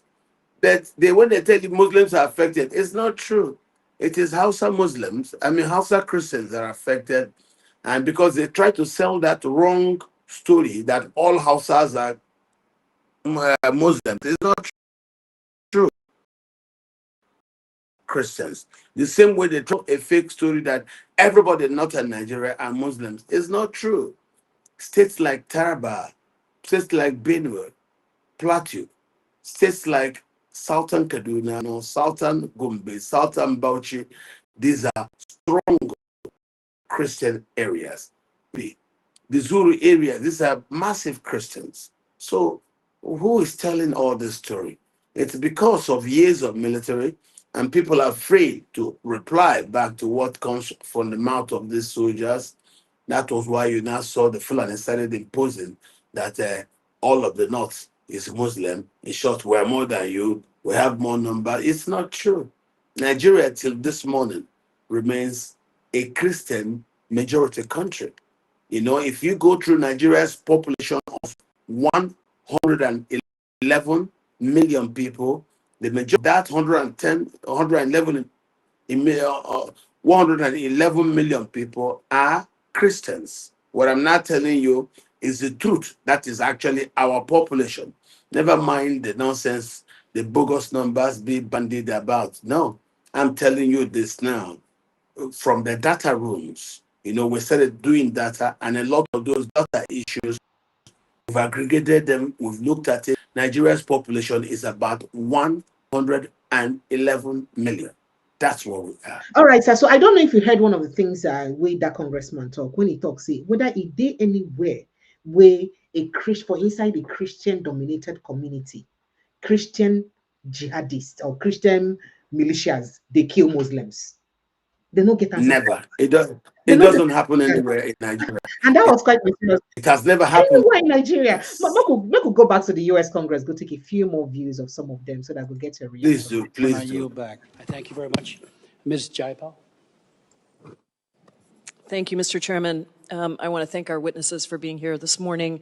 And before we turn to Nigeria, since this is the first time we have you in front of us, in front of the committee, I just want to quickly talk about Sudan, because I do think this is so critical. And the humanitarian situation there, the incredible numbers, 400,000 killed, over 11 million displaced, 30 million in need of humanitarian aid.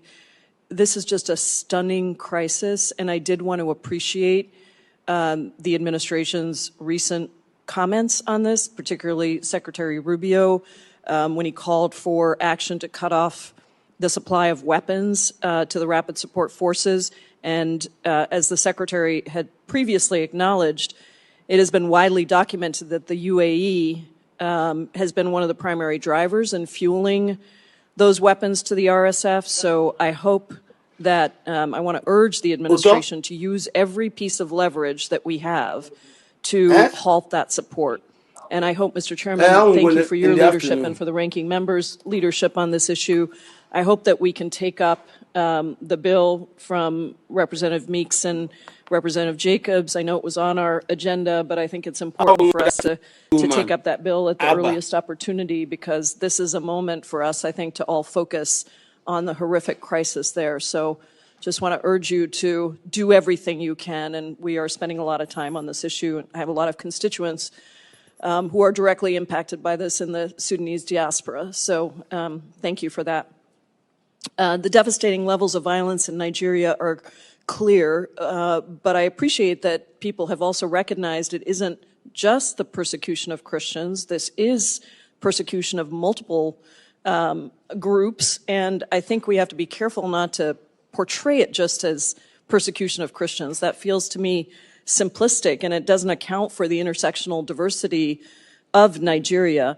Certainly religion is a contributing factor to the violence, but a review by the Search for Common Ground found that in Nigeria's Middle Belt region, religion was not a primary driver of conflict. Instead, violence has been directed against both Christians and Muslims, regardless of religion, at the hands of armed terror groups like Boko Haram and ISIS West Africa, or fueled by differences in lifestyle between farmer and herder groups compounded by climate change and governance issues.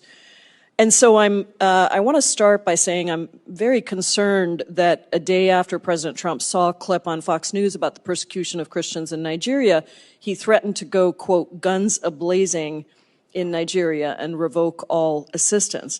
That would include all global health funding, despite Nigeria accounting for over a quarter of annual malaria deaths a year, and being home to the world's third largest population living with HIV. These are all issues I worked on in Africa long before coming to Congress. In response, the Nigerian government criticized any action that would violate Nigeria's sovereignty and territorial integrity. I know, Ambassador Pratt, that you've spoken about some agreements, some conversations and a task force with the Nigerian government, but can you tell me under what authority would the U.S. military strike inside of Nigeria?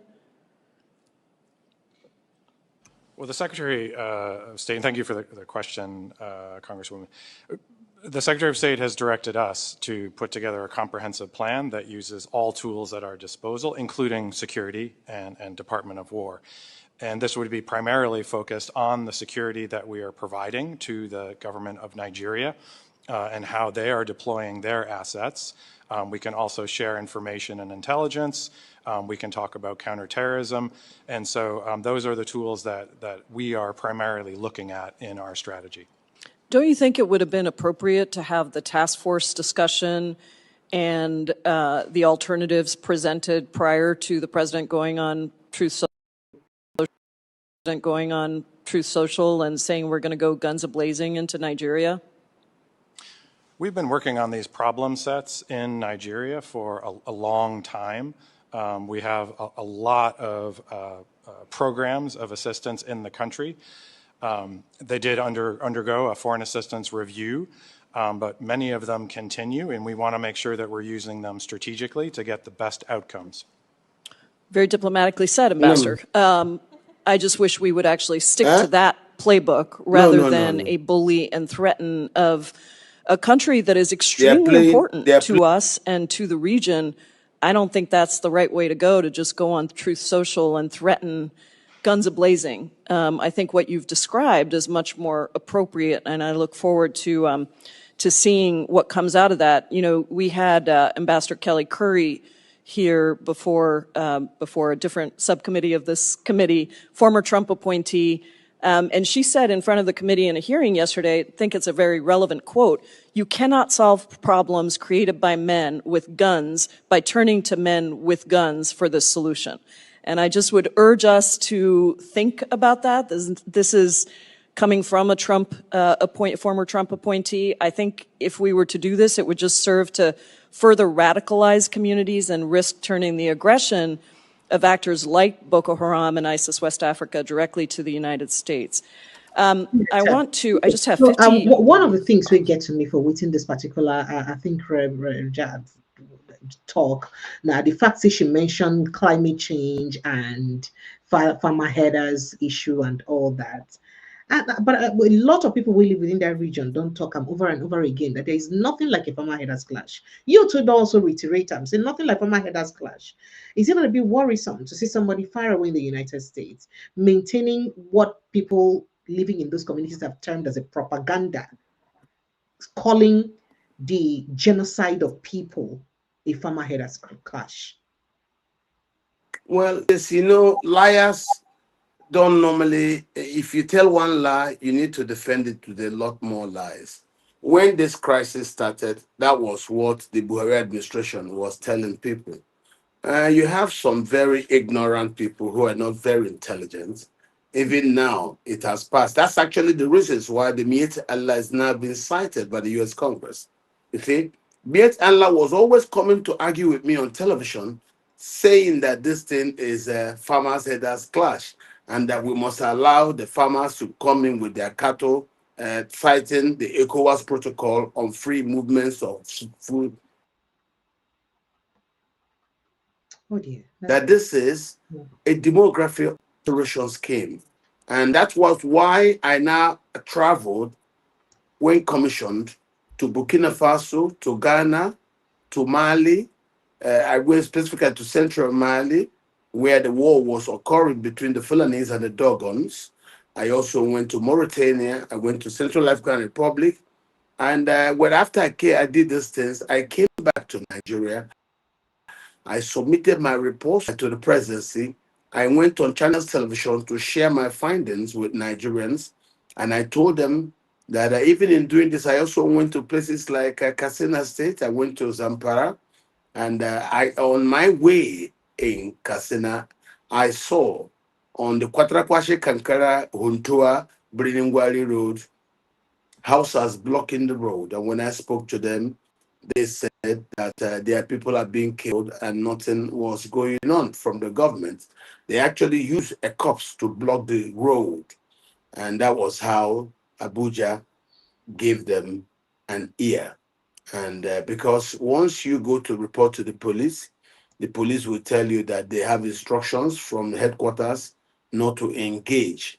So that decision not to engage, given by the Buhari administration, really exacerbated things and caused the activities of this militia, the Fulani militias, to go on unchecked. So that's why you see, when you talk to anybody in the communities, they will tell you that the government is in collusion with the militia people. Because for the government to instruct the soldiers to stay off whatever is going on, telling them not to engage. That's why you saw the changes that came was when Christopher Musa, the former chief of defense staff, asking soldiers to engage. Engage. Well, his time was up.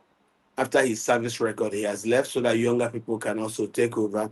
And so we're now hearing the president saying that he's change that rule, telling soldiers to now engage whenever you see these people killing people. But those are rhetorics from government. We're yet to see actions. When we see actions, then we will agree. It is good right now that the international community are watching.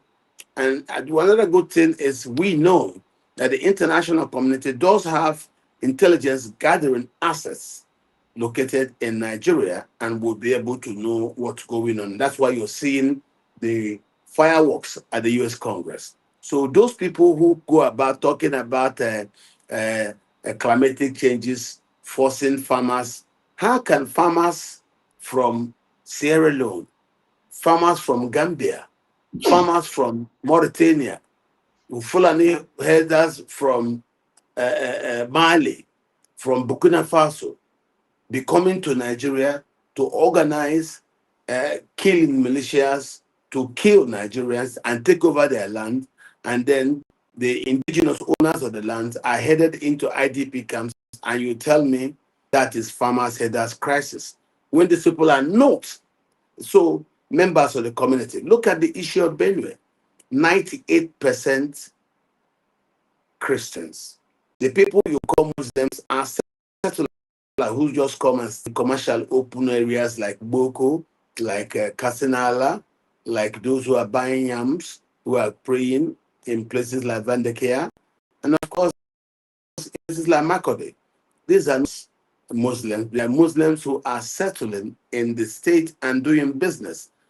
Benue is just like the Igbo areas, 100% Christian. And this is the issue.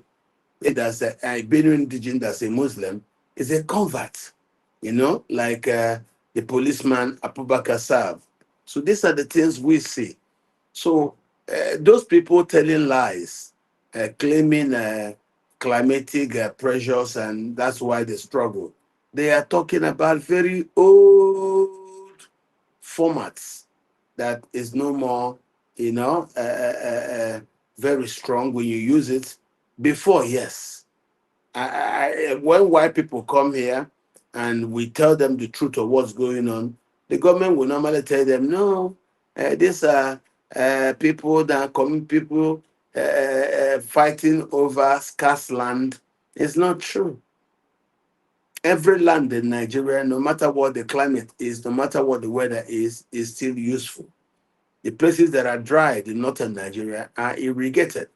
We can get water and then use the water to irrigate the land. So the foreigners who are coming in, that Buhari invited and cannot find land to give, are the ones who are now fighting at all costs to gain land. This is just all right, sir. truth. So either waiting I just see now. Again, waiting the trend today for social media. A video of I don't know who they are, bandits or headsmen. I don't know which of them, with words of cash where they say they just collect from family as ransom. And it's still they shock a lot of people how possibly they say these people get social media accounts and all of that, but it ain't impossible for us to see them. But make I move away with that. Make I still go back to the US Congress, go play one or two more videos, and I quickly open phone line so that I can free you, sir. Sincere apologies. Let's take a listen to this. Thank you. I'll start over. Chairman Smith, Ranking Member Jacobs, distinguished members of the subcommittee, thank you for the opportunity to join my colleague, Senior Bureau Official Pratt, to discuss the Trump administration's decision to redesignate Nigeria as a country of particular concern in accordance with the International Religious Freedom Act of 1998. President Trump's decisive action to designate Nigeria as a CPC made clear that the United States stands ready to champion the rights of Christians and protect them from religious persecution. The religious freedom situation in Nigeria is well documented in the annual IRF reports. The IRF Act, designed by Congress nearly 3 decades ago, establishes religious freedom as a U.S. foreign policy priority and mandates that the president call out religious freedom violators as a reflection of the importance our nation places on America's first freedom. As my colleague stated, the levels of violence and atrocities committed against Christians in Nigeria are appalling. Particularly in the Middle Belt, these attacks directly target Christian populations. Ample witness testimonies have confirmed attackers used religious language during their attacks and specifically targeted Christians for killing, abduction, and rape. It is clear Nigerians are being attacked and killed because of their faith, and the Nigerian government must uphold its duty to protect them. The United States stands with civil society and religious actors brave enough to speak about the tragic violence and discrimination they face in Nigeria. When Bishop Wilfred Anagbe and Father Remigius Eyula testified before Chairman Smith's hearing last March about religious freedom, these 2 courageous religious leaders reported they received threats rather than protection from the Nigerian government. But the United States listened, and we will continue to listen and act until the Nigerian government protects religious freedom, strengthens its protections for vulnerable Christians, and holds perpetrators accountable.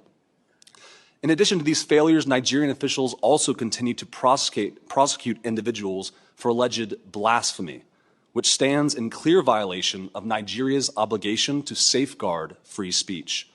Under the Sharia penal codes enforced in 12 of its states, Nigeria is one of only 8 countries in the world that allows for penalties up to execution for blasphemy, along with Iran and Pakistan, which have long been designated CPCs. When authorities detain individuals accused of blasphemy, the judicial process often takes years while they remain in prison, sometimes on death row. Mobs often take the law into their own hands with impunity. For example, in 2022, a mob killed Deborah Samuel Yakubu, a student of Shehu Shagari College of Education, Sokoto, in a heinous attack after she was accused of blasphemy. This young Christian woman's life was taken too soon, yet her murderers remain free. With horrifying reports of discrimination, abuse, torture, disappearance, and even the murder of individuals simply trying to practice their faith freely and safely, religious freedom is not an abstraction, but an obligation Nigeria must uphold. This administration has heard the steady, clarion call from civil society and religious actors about the pernicious impact of the violence on religious communities. The Nigerian government must protect religious freedom, strengthen protections of vulnerable Christians, hold perpetrators accountable, and make measurable progress toward ending this violence against Christians as well as any Nigerians persecuted for their faith. We greatly appreciate the chairman's passion on this and his long work on Nigeria. I think it's a distortion to say that what we're trying to say is that there's nothing to see here. In fact, there is something to see here. There is very real conflict and violence that we need to address. I've been working on addressing conflict in Nigeria since 2013, 2014, when I was part of the counter Boko Haram strategy at the State Department. The violence impacting both Christian and Muslim communities is real, and the Nigerian government can and should do more to address it. I was horrified to learn of the killing of 2 people and the kidnapping of the pastor and a worshiper at a church in Kwara State. And this came only a few days after, as the chairman mentioned, criminal bandits kidnapped 25 girls in Kebbi State.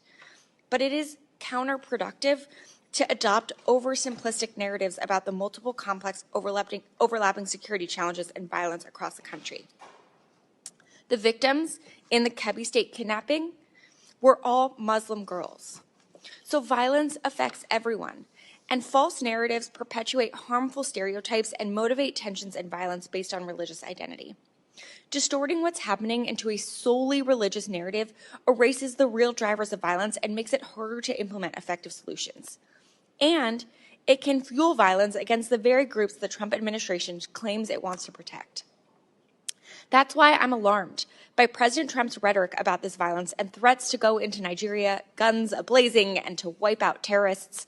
We are already receiving reports of increased tensions between Christian and Muslim populations following this rhetoric.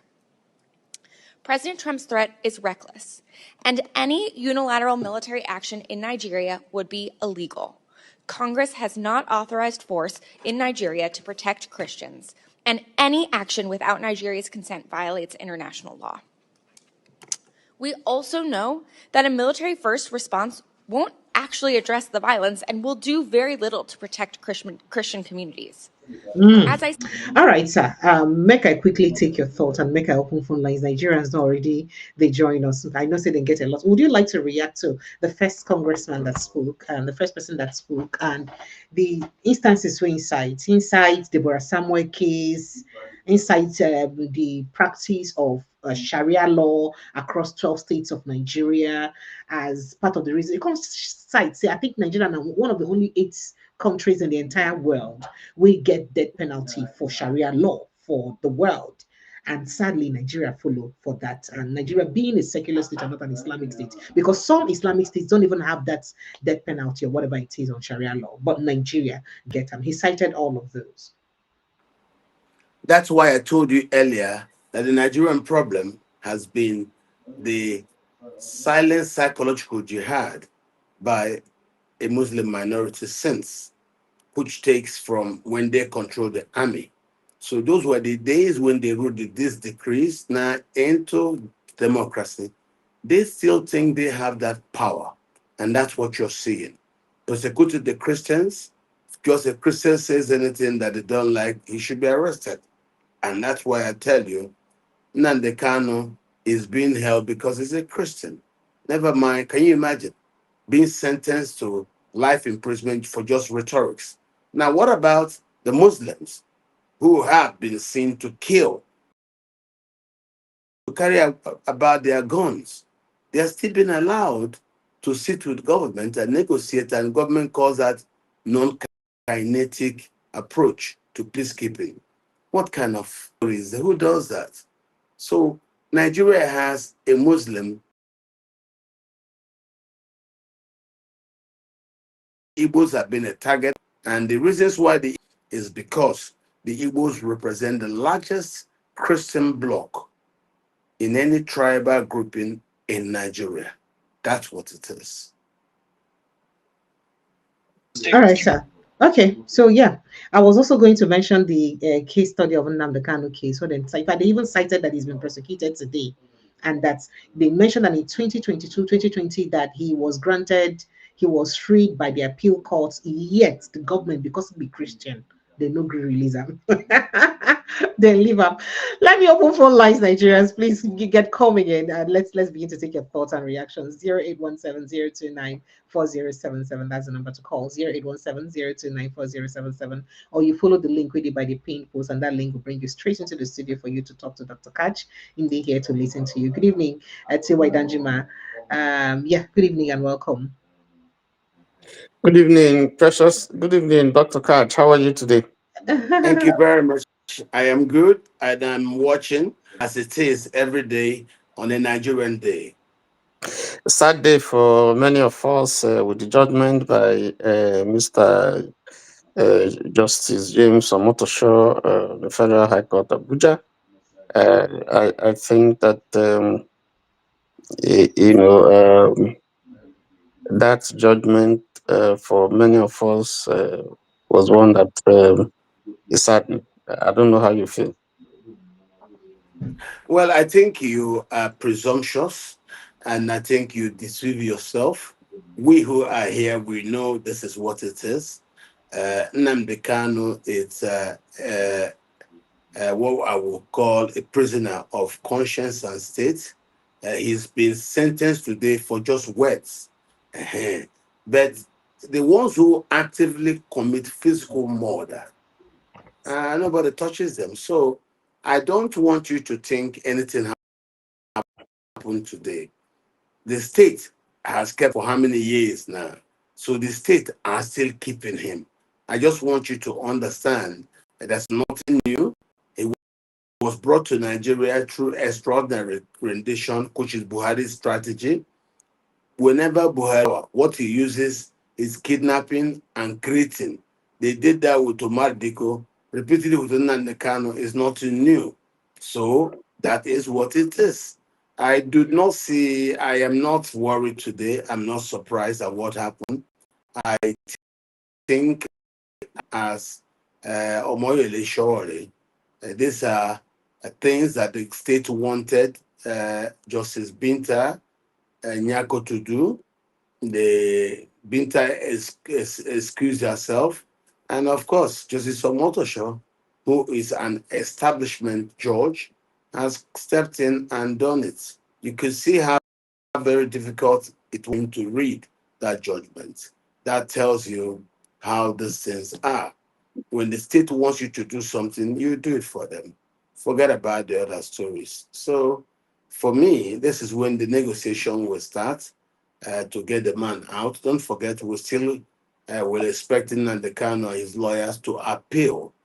And when they appeal, they will also go up to Supreme Court that much. So we've taken it from here to the Federal Court of Appeal, from Federal Court of Appeal, and everybody will go to as far as the Supreme Court. So for me, I think we've only just begun. It's not a thing for anybody to feel anywhere about it. I'm not worried about it, and I do not lose thoughts about it. Dr. Katch, And I also want to beg you, don't lose thoughts about it. Dr. Katch, I understand your sentiments, but I also think that some of the things that you have said are not realistic. Much as I sympathize with Kanu, even though you don't feel that way.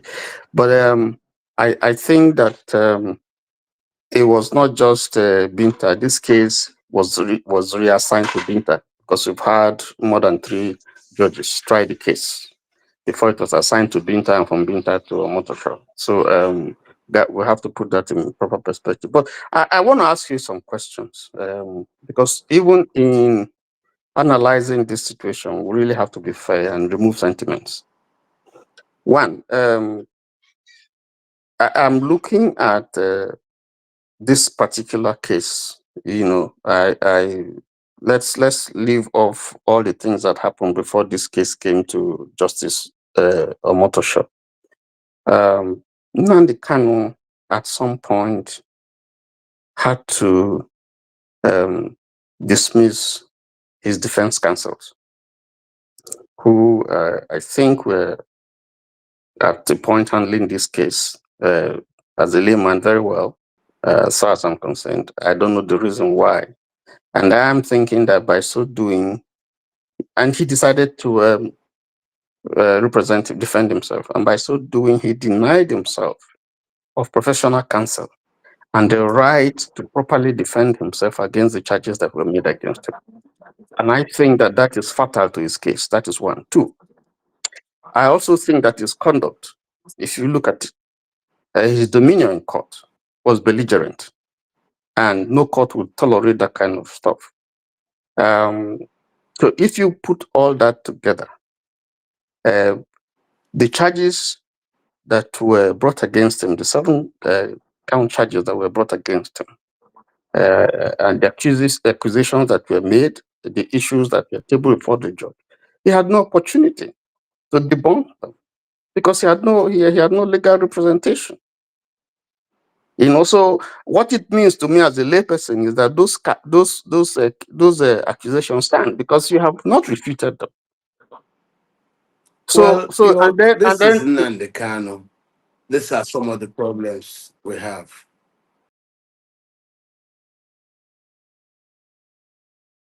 Yeah, okay. So that is one too. Though there was no closing, he couldn't close his case. And then look at his dominion, you know, that led to sending him out of court, where he would have even taken even let us assume that there's a script.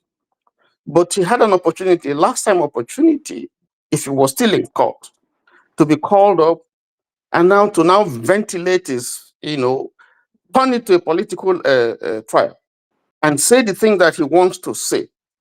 and automatically turn the case. Not that he would be acquitted, but he will turn the case around and use this opportunity to speak against the system and the injustice that he's fighting against, and the fact that he could turn it around. I mean, we saw Mandela do it. When he was facing when he was being tried, that was an opportunity for him to speak and stand.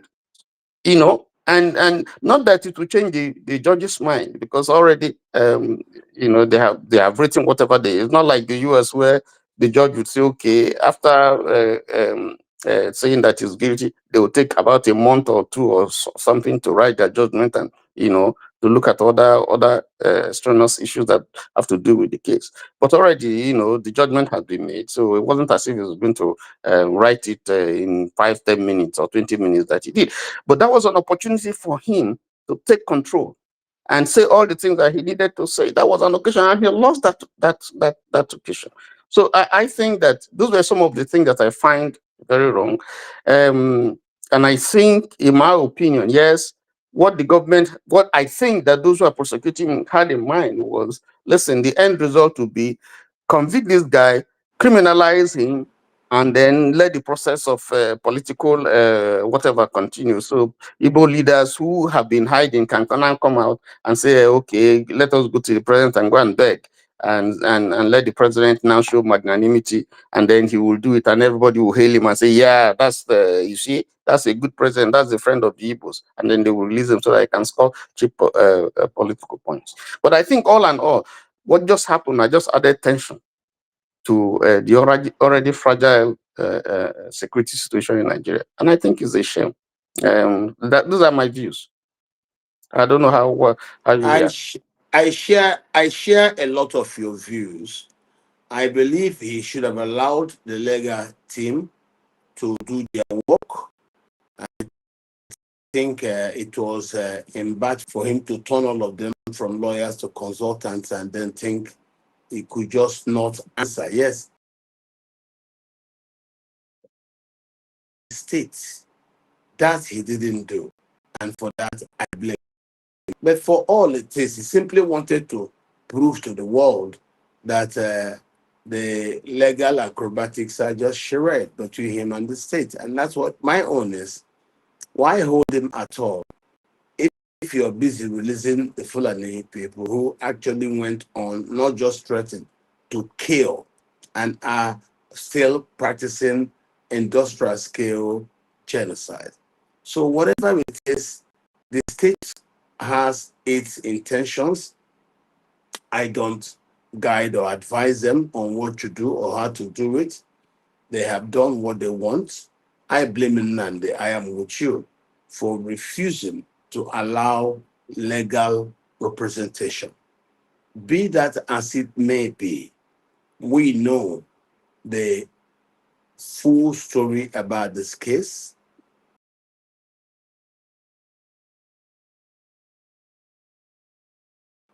To the machinations of the Buhari administration, whatever that is. I don't know the full reasons why Nnamdi refused to allow legal representation to speak to his case. I don't know that. But all I'm saying is, yes, for the case of national healing, the president should intervene to do what he should do, not tomorrow, but yesterday. Be that as it has happened, it has happened. Let us wish for the best for our country going forward, because we have bigger problems, especially the current rooting of Nigeria before the United States Congress. Thank you. Thank you. I hope that answers your question. Let me quickly take another call. Yeah, thank you. Yeah. Thank you. Good night, sir. Good evening and welcome. Good evening, Precious. Sir, what's be your name and where you call from? My name is Nachuk, and I call from United Kingdom. Wow, welcome. Go ahead. Fire down. Shoot. Sharp. Yeah, good evening, Dr. Katch and Danjuma. I see why Danjuma. See why Danjuma. Thank you very much. I completely disagree with the notion that he shouldn't have fired his lawyers. Why am I saying that? If you get a lawyer, the whole essence of lawyer is to talk with you, discuss with you, and build your case. So if he goes to if the lawyer goes to the DSS, right? They wired there, they heard everything he's saying, and they go to make a different plan to counter that. So what is the essence of having a lawyer? I mean, this shows that I completely agree. On the other hand, that he should have, allowed his emotions to. I mean, he shouldn't have allowed his emotions to control him, right? Because it's an opportunity for him to tell the world what has been done to him. But anybody disagreeing with him sacking the lawyer, I'm not into that, because what is the essence of lawyer to me if I can't, discuss and prepare our defense in secrecy? What is the essence? That is to tell you that in their mind, they just want to jail him. They don't want any this thing. I mean, we can't even sit down and discuss this. It's disgusting. Thank you. Thank you. I had one of I think Chilaka said the other time, why is the brothers petitioning MBS or whatever they call the lawyers organization? Is this the same thing?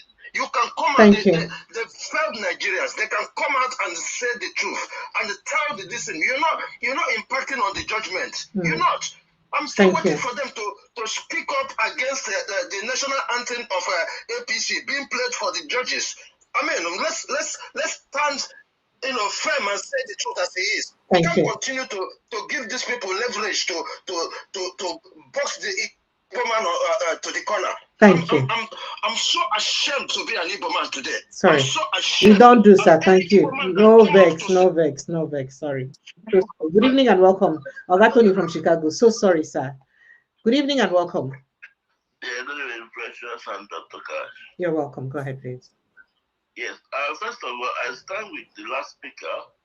There's some vital information which we might not have that will Nnamdi Kanu to discharge his lawyers.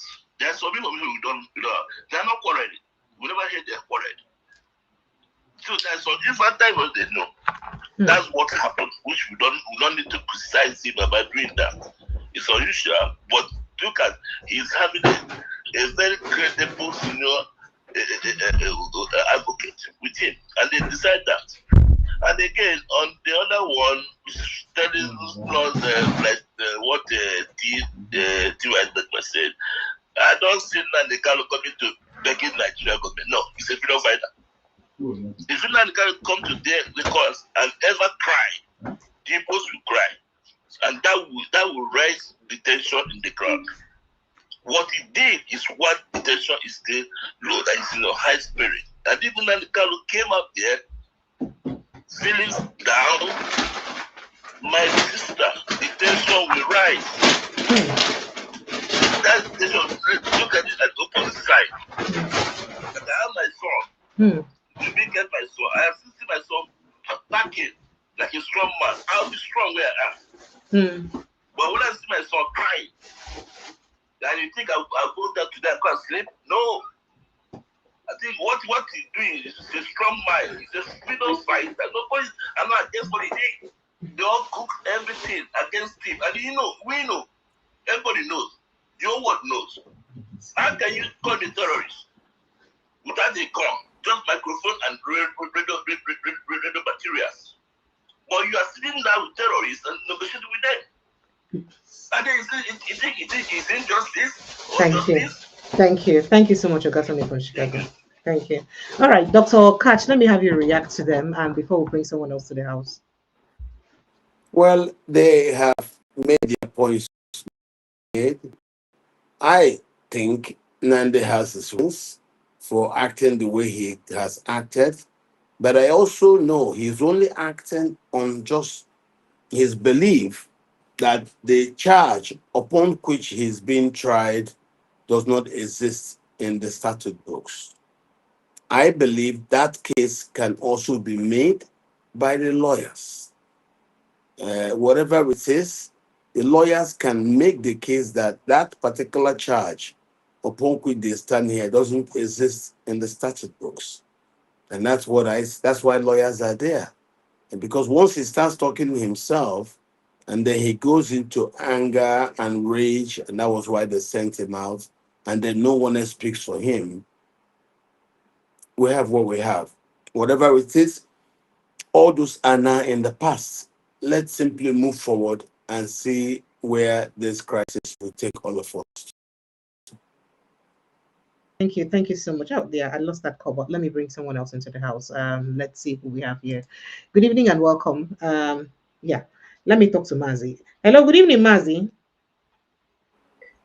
Yeah, good evening, Mazi from Germany. I know. Guten Abend. Guten Abend. Good Abend. Well done. Yeah, my greetings to Dr. Katch Ononuju. He can hear you. Always happy hearing him. Aha. And I said our brothers in Hausa language.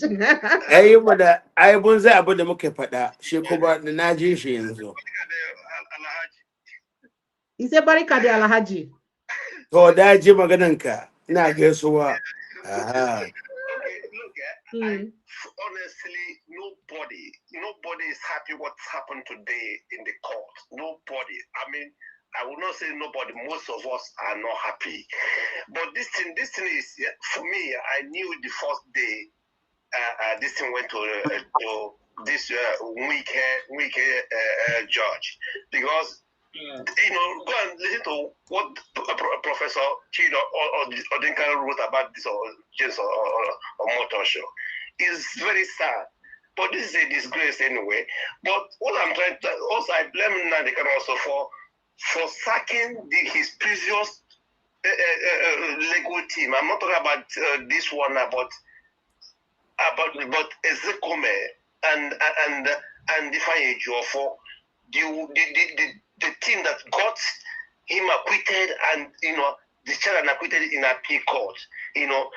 They deceived him to sack those ones and get these ones who I don't know if they know what they are doing at all. That is why Nnamdi Kanu is angry with everybody. Assuming that Nnamdi Kanu remained with the previous legal team, this thing would have gone like this. It's a pity, but there's still two chances for him to get away from that place. But my sister, even listen to that lawyer. I mean, the judge, how he was reading today. I was in one of the one platform. Even a Yoruba guy was angry how the guy was reading that thing. I see that he wasn't a judge at all. How did this man become a chief justice of federation? Look at the way he was talking. We're in a mess. We're in a mess. He's not a chief justice, so. Yeah, but very soon he's a judge in a very high position.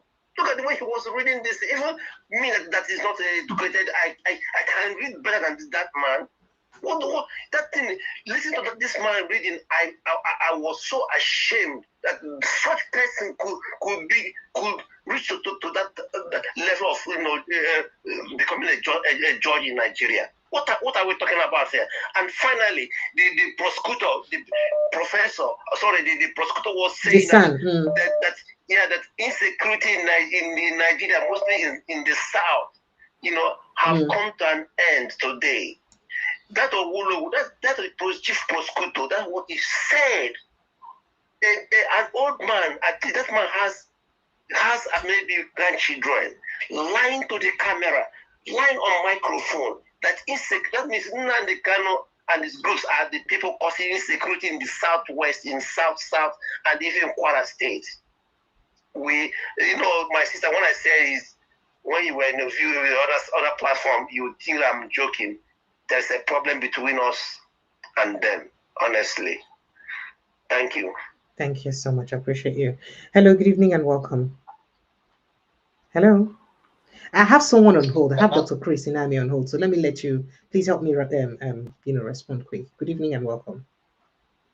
Yes, Pepe, are you talking to me? Yes, I'm talking to you. Yes. Thank you. My brother from Freetown. C2 from Freetown. Welcome. Go ahead, please. Thank you very much, Precious. I appreciate you. Dr. Katch, I appreciate you as well. Thank you very much. Precious. Sir? Nnamdi Kanu is a hero. He's a fighter. We never give up. If they like let them call him terrorist. If they like let them talk anything. I am not surprised. Anybody that is surprised about Nigeria and what they are doing, let me just put any Igbo man that is surprised about what these Yoruba daddies are doing, he should go and examine his brain. I'm telling you the truth. You know why? You know his brain. Yeah, no, any Igbo man, the ones that still have not the inflame ones, that we don't know who born them and keep them in Igbo land and upon them Igbo people. For me, I'm a born-blood Igbo man, and I know my left from my right. If you don't understand the handwriting on the wall that the 1967 war is still going on against our people, you are just wasting your time. How do we get out from it? That is what you should be asking. Nnamdi Kanu merely stopping Buhari and the terrorist brothers and sisters from entering Igbo land. That was his crime. As simple as ABCD. He stopped Muhammadu Buhari. This thing that is happening now is the agenda of them bringing it in Igbo land, because they know if they subdue Igbo people, the rest of the ethnic groups in Nigeria they will just peg on them. But Igbo people are paying with our blood to stop this mayhem that is going on in Benue and Plateau. Because as I speak to you now, Precious, if any Igbo man who think that you have representative in Igbo land now, that you have elders or you have Igbo politicians, that you have someone that is representing you, apart from one or two or three, if you think that you, as an Igbo man, you have somebody that is representing you, call this person your governor or your senator, then you should go and meet your doctor. Go and check your brain. You have nobody. All you have in Igbo land are just a bunch of useless people. That is what you have in Igbo land. This is persecution. But you know you cannot be insulting people cross carpetly, sir. This is pressure. Don't when I insult, I will tell you this is not insult. I am telling my people what they should know. They should know that the persecution of Igbo is still happening. It is we that are going to stop it. When we say enough is enough, then when our people is ready, I've been telling our people this in all this while, that somebody will wake up and watch your business that you developed. You buy the land and demolish it and say you are not going to do nothing. And then you think it's not going to carry on. These things have to, if we have elders, if we have leaders, they know where to go and table this matter. Precious, it's somebody who went up and petitioned American government about the genocide in Nigeria. And the American government to look at it and say, no, we can't keep quiet. If we have leaders in Igbo land, they know where to go and say, listen, enough of this persecution of Igbo in Nigeria, enough. And you see, it will come to an end. I'm telling you the gospel, they know, not that they know, but we have done the one we need to do. But you see these Igbo politicians, Precious, all right, thank you. Igbo politicians, their cup will fill one day. Thank you. You don't talk your mind. What is happening over there now? We are in our land, we cannot sleep again in our own land. We are people we don't know. With the bikes, what you see happening in the north, with their bikes, filled with AK-47, riding in over there. In our own land, they want to chase us out. This is the reason why Nnamdi Kanu from ESM to checkmate these criminals. It was there for Mai and Hope Uzodinma who single-handedly brought in security in Ebola. We know all these things. The evidence is there. Nobody will come and deceive us about what is happening in Ebola. Ask them who from Ebubago. Who from Ebubago? It was there for Mai because it was they promised president. One monkey who want to rule Nigeria. Therefore, my precious, thank you. Nnamdi Kanu remain a hero. If they like, let them. If they like, whatever they want to do with Nnamdi Kanu, let them do it. Let us see. But he has told them. Nnamdi Kanu made it clear, bro, that Igbo persecution will stop from him, and it will stop until Igbo people come together and say enough is enough. If we are going to fight another war to rescue ourselves, let's do it. Thank you. Thank you. Thank you so much. All right. Good evening and welcome. I'm so sorry for keeping you on hold for a long time. Good evening and welcome, Dr. Inama. Dr. Chris Inama. Can you hear me? Dr. Chris, are you there? Good evening. Dr. Chris? All right. Unfortunately, he's not there. So let's speak to someone else. Hello, good evening and welcome. Mr. Mope, good evening. Yeah, good evening, everybody. Good evening, Dr. Katch. It's nice to see you today. Thank Praise you. the same to you. So, this is the situation we are right now. I think I'm going to come from a different angle, Dr. Katch. I completely disagree with some people saying about why he threw his lawyers under the bus and represented him. That make a difference. In my own opinion, that wouldn't have made a difference. That's just strictly my opinion, judging with the way Nigeria, paraplet their judiciary. So why am I saying this? I think I have an issue here. The application of Nigerian law combined with political factor make the judiciary in Nigeria very uneven. Why am I saying this? So Nnamdi Kanu is convicted for life sentence for directing terrorist act, inciting terrorism, providing instrument for making bomb, and they say the sit at home. I didn't even know the sit at home started from him. I thought it started with someone else, but having said that, and you have Boko Haram who are terrorists. Remember, this is indirect event what they accuse Nnamdi Kanu of perpetuating. But you have a direct event, so that's two different means. Killing a lot of people. You even have about 40 Boko Haram sponsors that was given 30 years in prison. Another Boko Haram that had been reduced. Some of them have been, rehabilitated. Some have been integrated into the Nigerian society, reduced sentence. After they have gone the integration program, they are being set free. But this man that I'm not even talking about the sentence or whatever, but the uneven justice when it comes to Nigeria. That is my main factor. I have an issue with that because what they have done right now, the little piece that we have in the Southeast, like you said, has diminished in recent years after Buhari left. They have they in my own opinion, I hope they don't make it worse. What's going to happen in the Southeast? I hope we have a calm leader in that area that's going to calm them, not try to escalate it. We are starting to have a peace in that country. But I want you to comment, about the uneven justice that's going on in that country. Is it palatable? Is it sustainable for us to have a one country? Instead of focusing on the terrorists, Christian genocide and whatever is going on. And let me tell you, Dr. Katch, USA, the Americans, they're not going to they're not letting what's going on, subside. It has been amplified to the next level. The Canadians and some other Western country, they have to come in and we have to make this narrative. We're supposed to be marching in Washington, D.C. next month.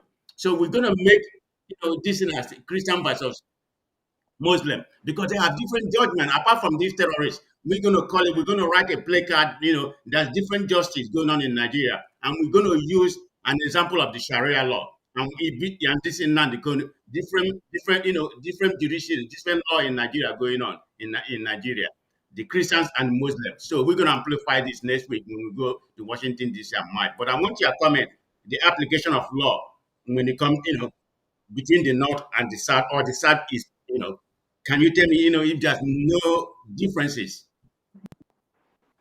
Right, thank you. But before you answer that, let me quickly take this call from Daniel. Daniel, please welcome and kindly make it quick. Welcome. Okay. Good evening. Yes, you're welcome. Yes, regarding this Nnamdi Kanu case, it's just part of the game. If you see the way they hurriedly did it, you know that yes, they are trying to trigger something. And they have really, really, really succeeded. Because at the end of the day, everybody's concentrating on this Nnamdi case. And the next thing now, I bet you anything from next tomorrow, you start hearing the Congress people in America start saying that they should be very careful with Nigeria because it can trigger a more serious issue in Nigeria. So they just want to use this one to make sure that, okay, those, especially those in Democrats, because they are so much involved in USAID.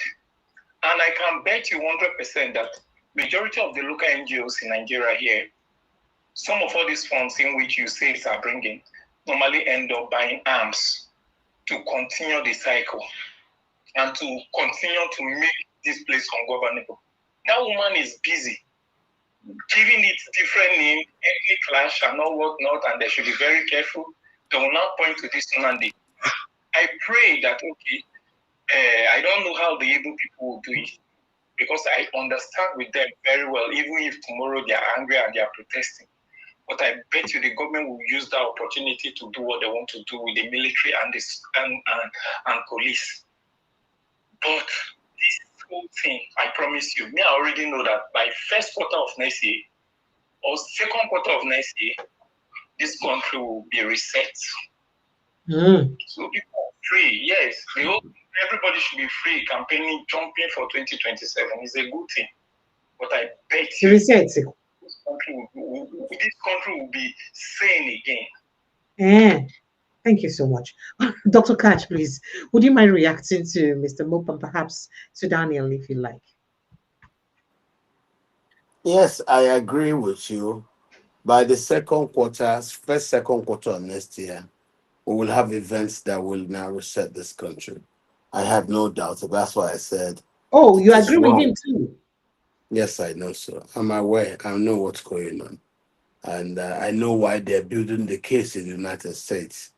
They just build it. They've already made up their mind to come here. Don't forget, it's also a geopolitical decision because America's foreign policy has historically been premised around America's energy policy. And we have here that Americans would not want to fall into the Russian hands. And what we're seeing today in Nigeria, I think I'm so afraid for the Nigerian project. I am very afraid for the Nigerian project. The experiment is not working, and that's why I think I foresee a reset. I don't think we can continue this way, and that's one thing. On the other issues, I want to say that the crisis about the insecurity in the southeast started when Buhari came in. I know Rochas Okorocha was governor when Buhari started doing his Python dance. Rochas Okorocha was in power together with Dave Umahi. It not progressed. Later on, it not changed itself to unknown government. Those were still being perpetrated by elements of the Buhari administration. So I want to say that Buhari came in with a plan, and that plan has scattered not just the southeast, but the whole of the country. And we have to look at it from such holistic standpoints. Whatever it is, we're now beginning to do a full post-mortem of the consequences of Buhari's policies. And that's where we are. Yes, Tinubu is today president, but these problems didn't start under Tinubu. Tinubu's offenses, what has it done? I judge Tinubu to be incompetent in managing the security challenges of Nigeria. And that's where I find him guilty. And I think incompetent, it could be as a function of, negligence. In this case, I qualify it as criminal negligence. So whatever it is, let us keep hoping that we can have a reset and a resolution of this in some way without resulting to bloodshed. That I wouldn't want. We have understudied Nigeria and we've come to understand Nigeria fully well. Our current problem is due to the jihad currently embarked upon by Fulani militiamen. So the jihad has killed a lot of Christians, and that's why you're having international looking and focus on our country. So how do we resolve it and still live peacefully? Because this country has a lot and enough space for everybody. I blame these people who have come from outside our country. I also blame those who internally do them, like the Mieti Allah, which the United States has correctly captured as a terrorist organization. So put them there, their work in defending the killings, their work in trying to mask the killings as headers farmers crisis. No, that's nonsense. It is purely a calibrated intention to gain land. And gaining that land, they've now employed violence perpetrated by elements of the Fulani militias. Three groups I know, the Tabit al-Pulaku, the Biyet Allah, and the Gënøcīde. So the world is now listening to us and helping us to calibrate.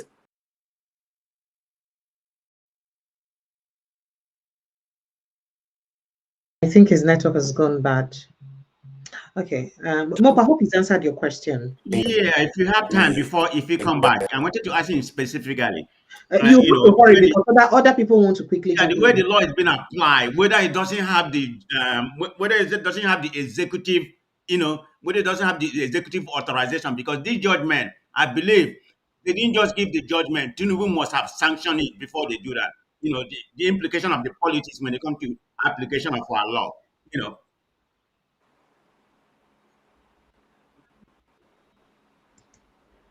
Well, you can see the judgment has gone. Omotosho is an establishment judge. He has done what he has been told to do. So let us see what tomorrow wakes up to. Thank you. Thank you, Precious. Thank you. Thank you so much. All right. All right. Thank you. Hello, good evening and welcome. Yeah, good evening, Precious. Yeah. Yes, welcome. Yeah. I'm okay to speak or I should wait? Just go ahead, please. Go ahead and okay. speak. First of all, I just called to appreciate you this evening. Mm. At the same time, also appreciate Dr. Dr. Katch as well. Oh, thank you. So I hope he's hearing, Dr. Katch is hearing me. He can hear you. He can hear you in flesh and blood. The question is for Dr. Katch. Just to say, I appreciate Dr. Katch as well. First is this.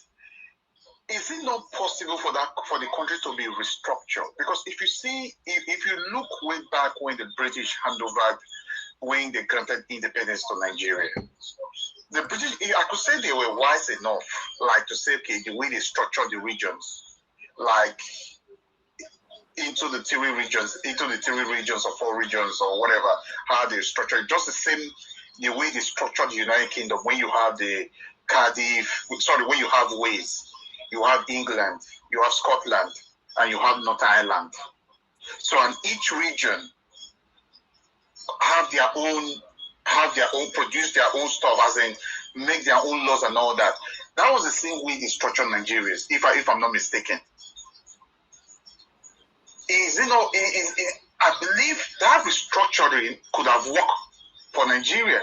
Maybe if they left everything like that, I don't believe we'll be seeing what we're seeing today. All right, thank you. Thank you. Dr. Katch will respond to you. Please listen. Dr. Katch, would you like to listen? I mean, I think what he's trying to say is basically what, part of the agreement of the Aburi Accord, if I am correct. Yes, so, what you have now is that after the Civil War, Muslim army officers have now done a restructuring, which they thought is what they would like to have. And that restructuring, the way they have structured the country, the Christians are not happy about it. And that's why the Christians are asking for a restructuring. That's still what it is. So let us see how far we get. Since it has been proven to be impossible for us to continue to live in the current structures that were created by Muslim army officers. We are asking that the country be restructured into something that is more acceptable for the diverse, heterogeneous people of Nigeria. And that's what it is. All right, sir. All right, let's see who we have here. Good evening and welcome. Dr. Chris Inam, I don't know if you're back. Dr. Chris, are you back? Dr. Chris, are you there? All right, let's go on. Mr. Edwin, good evening. Good evening, Mr. Edwin. We can't hear you. I think you're muted. Welcome, sir.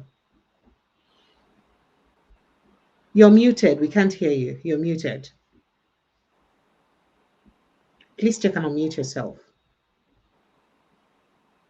Okay, I can't hear you. We can't hear you at all. Let me speak to the Barrys while we try to get the, please kindly stabilize. The Barrys, good evening.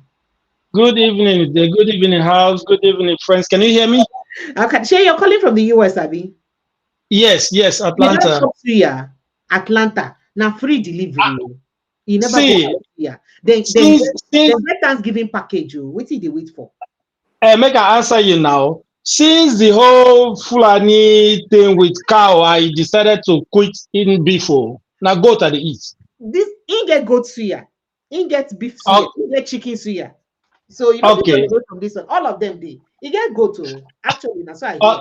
I don't know. You know, see at the Atlanta. Atlanta will get plenty suya joint. There's our one of our guy where they win. Ship the Atlanta and he chop this one. He's in a fire. One of our guy they win all the awards for Nigerian dishes in all the whole African tournament. Where they now fly should be named. If in years here they ask for suya from somewhere, now fight to go fight. He go sue you. He can't go. He can't go court. So we use past judgments today. Okay, so make I just share something, But I say, listen, they say human being not to respect anything but violence. Now, violent human being the respect. In that way, right? You see, Nnamdi Kanu, I don't know why people they misunderstand what they happen. The reason why Nnamdi Kanu they persecuted now because of his knowledge, not because he be Igbo man. The knowledge where the man gets. And he can't air the thing the way he air the thing. He scared Nigerians, all the elites. The man know too much. It's not about say because it's Igbo now Biafra. Nobody fear that thing.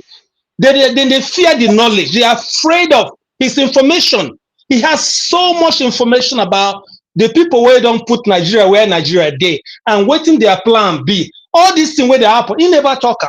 That's the only thing they are afraid of. There's no reason why you could, but I want to tell Igbo people, this script, now all scripts, those of them will see can start what the way they take kill them and things will happen. Now, so we did they call international community. Nobody did anything until they kill her. This same thing, now the same way, then they go about them. Make I tell you my plan. All the churches and Christians, all of us, we need to start buying. I don't care. Precious, don't worry, they never close the station. If we just the day they fear, they pray. These people no go stop. Oh, this Fulani and Israel, they no go stop. They will never stop. We need to stop crying about crime. Like when they hear say they kill their people, they kill us, we kill them. They kill us, then go slow down. These people will never slow down. Oh, I am telling you, this is who they are. I have blocked about 5 of my Muslim friends because they don't have any, they don't condemn any of these things. They don't. Far US where we there here. As a matter of fact, my friend from Kwara, I blocked him completely. Now see Kwara now. See Kwara. See in state. I don't want to even talk to him. You know my own this thing. I don't want to speak too much grammar, going by all this law, this and this and that. This is a straight fire. This matter, it plays well. We have president where no say he no enter there by right. And he no say we don't know who him be. We don't know his name. We don't know where he's from. Oh, you see everything just the way away. All the stuff they ask about the president, just the way away. Nobody they talk about how Tinubu get there, who him be, school certificate, all those things. So now all of a sudden now we don't keep quiet, Abi. We are facing Fulani matter. All the major insecurity matter now. Very soon we'll talk about politics. I pray, I say, there's no way we're supposed to even talk about politics right now. It's not even a political season. Why we worry about? Let them go to the political parties, deal with their issue, bring their candidates. When they bring them, those of us who they on the sideline, we will select the one we will go vote for. But now we're all engaged in weak political party, PDP. Why are we even doing all that? Look, we focus about this matter, this insecurity thing. Who they kill who? How are we going to secure our own place? These people are moving in. I just make a share. I go there, Washington, D.C., December 1st. We need to, I hate to say that, say, oh, we'll go back. Well, that's one option. The second option, we need to start preparing and get these people when they come in. There's no way, if we sit down, you know me, I'm from where, I don't see this thing. I've seen this thing where they happen for Nigeria. I know how they happen. Now, we think carry me come US. We don't need to waste time for all this, they cry. My uncle tell me one solid thing where I go close this one with. He said, when you get problems with their school and somebody fight you, beat you, fight back. Also, when they carry 12 and go principal office, then go judge case between both of you now. If you just go there, go the open mouth, say, he beats me, then go say, okay, sorry, now leave and make you go. Now, what's that happen with that? Oh? We need to be doing something while they are doing. So when they go judge and judge for both of us, oh, Christian and Muslim. I don't tire to the yesterday, they kill Christian. When we go kill Muslim, what's be that? My sister, make her listen to the rest. Thank you so much. Thank you so much, Debaris. Thank you so much. Thank you. Hello, good evening. You're welcome, Mr. Edwin. Yeah, Precious, good evening. We can hear you now. Welcome. Go ahead. Yeah. Somewhere I think my the button was pressed somewhere. I'm just tired about all this our Nigeria. I just want to Dr. Ononuju, good evening. Thank you very much. Yeah. Before I go to my points, I just want to talk about something that is very dear to my heart: the restructuring of Nigeria. You know, we are not giving. That is the only panacea to make Nigeria work. That is the bottom line. If we don't do that, Nigeria won't work. We are not going to go to war and then fight and then kill ourselves and then decimate the populations that are already decimated by these jihadists. So if you look at it, that is what I think Nigeria's political elites should be fighting for, particularly those of us from the south. It is simply restructuring. We are a federation, isn't it? We copied or took the model of the American governance, presidential system of governance, and that's what we're implementing. But we are implementing it in reverse order. So why don't we focus our attention on that? Because if we center or focus our attention, put our energy on restructuring Nigeria, everything will fall in place. Nothing more than that. Because if we don't do that, we are merely just playing to the gallery. So in this case of us debating, Nigerians, we are fond of talking, holding seminars, workshops, and everything. We should put all our energy on writing a brand new constitution for this federal republic. Throw away that old one.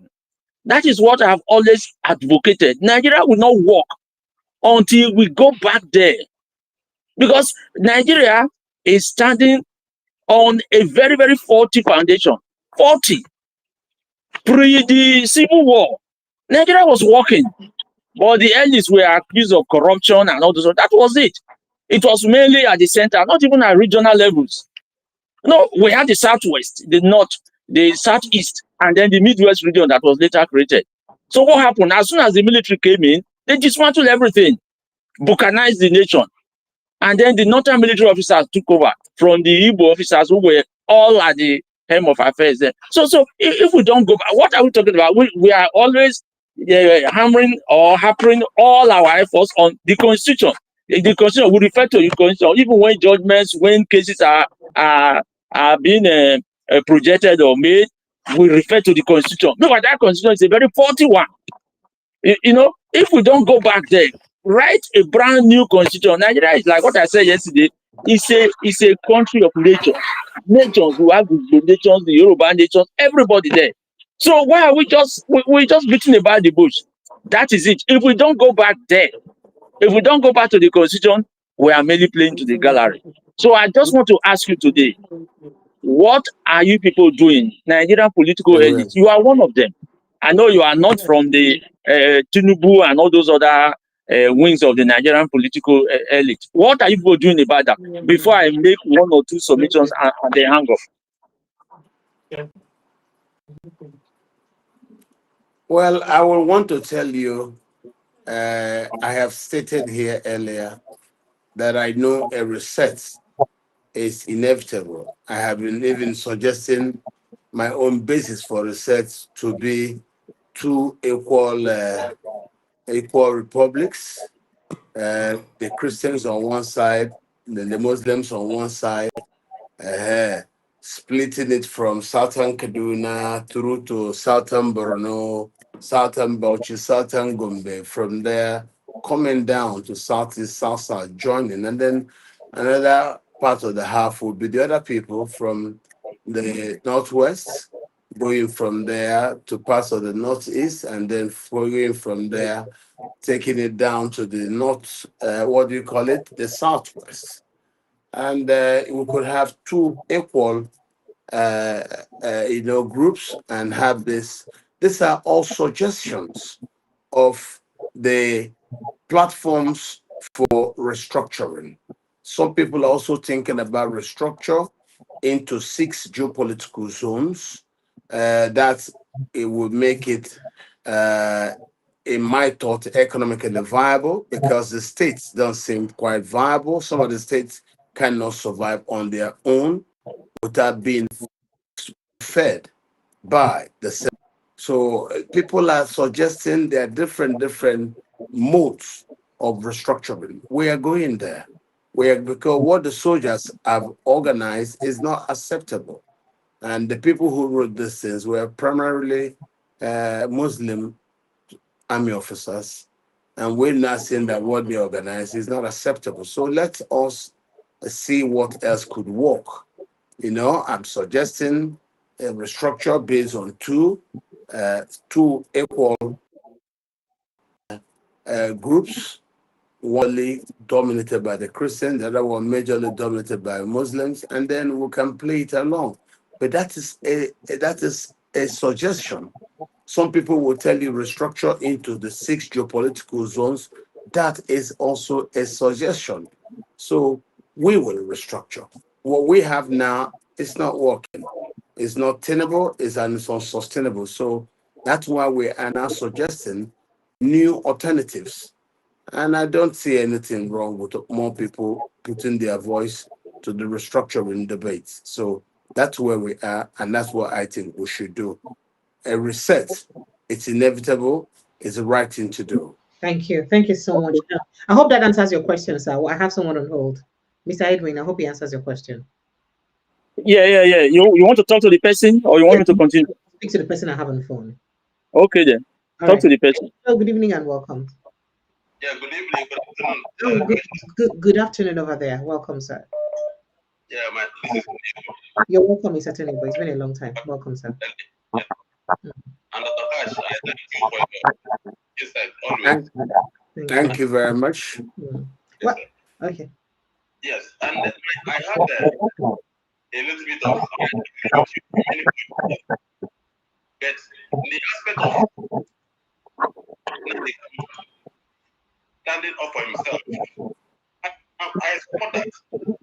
I've gone to court here and it was okay. I won my cases. Nnamdi Kanu. You defended yourself in the US. Yes. Good. Yes. And I won my cases. Nnamdi Kanu, it is right.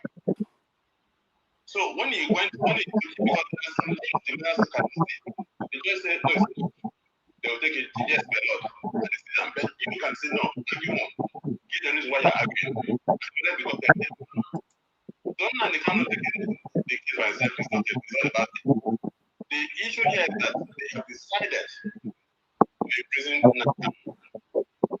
They have decided that they're not going to let him go. And that's what they did. No matter what you do, even if you come there affected, they will do the same thing. So why come out and cry like a baby? He's a courageous man, and I'm happy the way he came out of the court. This man has been strong. For 10 years, he's been in detention for nothing, just cause. What is the crime? Because I need a man. Because he said something, word of mouth, without any evidence, no proof. What do you have against him? Nothing. It's a very clear case of vindication.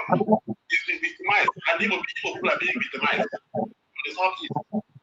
What I'm suggesting is that people go out together to come out and protest this decision, protest to the government. We are sick and tired. If you guys cannot be simply this government, let us go. This man is always asking for us to go, and that's all. The stupid, the idea of saying that the illegal people can go to sleep. I think that cannot be disturbing us. If we complain to us, we are not be sleeping. That's not disturbing us. That's a very wrong statement, and we have to debunk it. Thank you. And stand there and protest, not go and fight back. have marched every day. Stop this sit at home and put our energy in protesting for freedom. He's a freedom fighter, not a terrorist. It's so annoying. Thank you. Why would they have a different concept on Nigerians? The man from Yoruba land was supposed to play the same thing. They let him go. It's very wrong. Thank you. Thank you. Thank you so much, sir. Thank you. Hello, good evening and welcome. Sir? Good evening. You're welcome. Anyone, sir.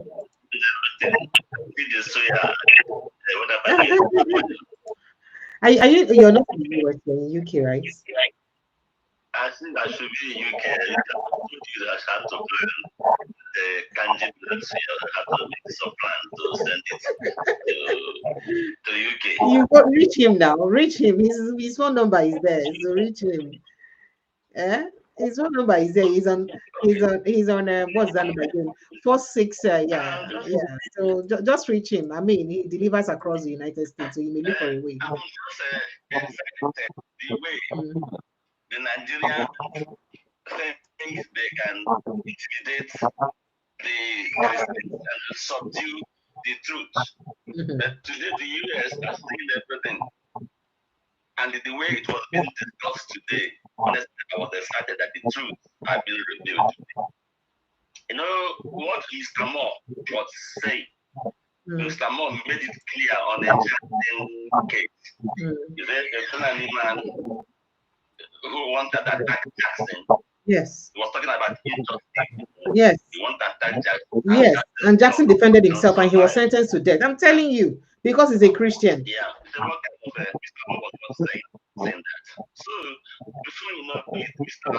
This man, it says that this is President Trump, to push religious freedom. That this thing is targeted Christian. So that's one of them. So that the government of Nigeria, that is jihad, has penetrated the government of Nigeria. What is the Tinubu government doing? The government, one of them wouldn't even arise TV. So they are watching us. They are watching the social media. One Jacob Mike specified that this is targeted also at Christian.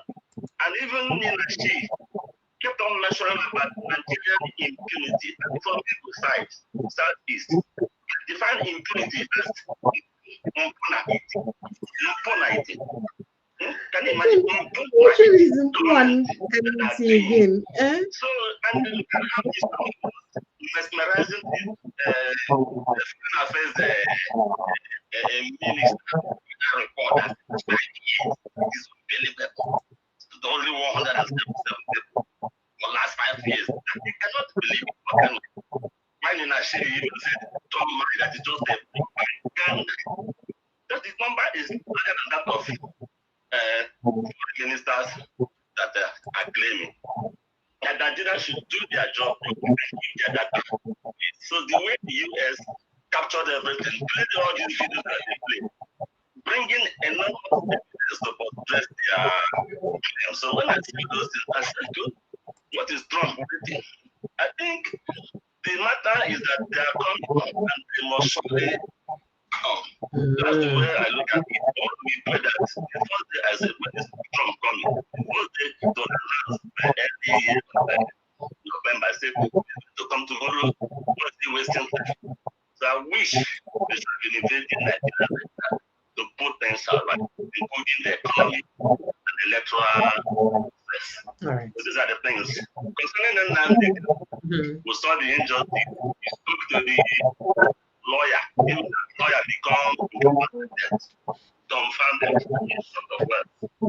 So the whole thing that happened, we watched everything, and God will help us. The matter to put Nigeria into a very serious problem if Nigeria doesn't sit up and put things are right. Thank you.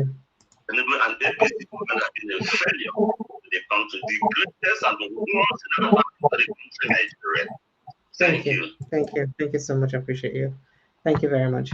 All right, Dr. Katch, would you like to react to the things? Mr. Edwin, are you done so that I can, let you go and let someone else in? No, I'm not. I'm not done. I thought maybe you were giving others just the phone calls, and then you come back and wrap up very quickly, sir. Yeah. Okay. I had a lot to say. Hours already. So. Yeah, I'll quickly round up. I was online for a very, very long time as well. Okay. What I really want to say is about Nnamdi Kanu. I said the other day that he made a terrible blunder by standing here for himself and then discharging his lawyers. I said he wouldn't make any headway with the Nigerian judiciary for going there to represent himself.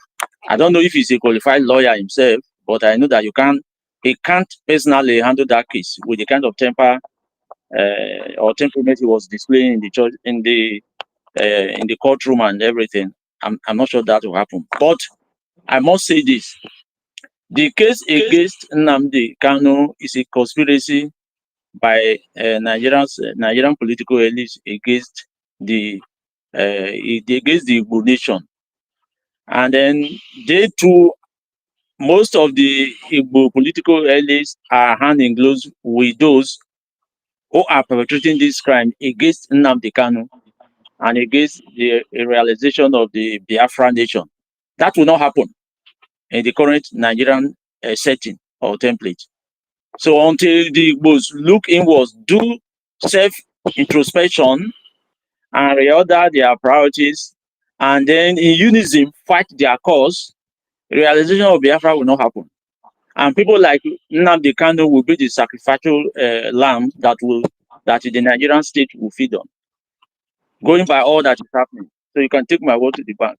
And that is the only thing I believe. The Gen Zs are the only ones that are in tune with the Biafran fight, not the political elites and the elders.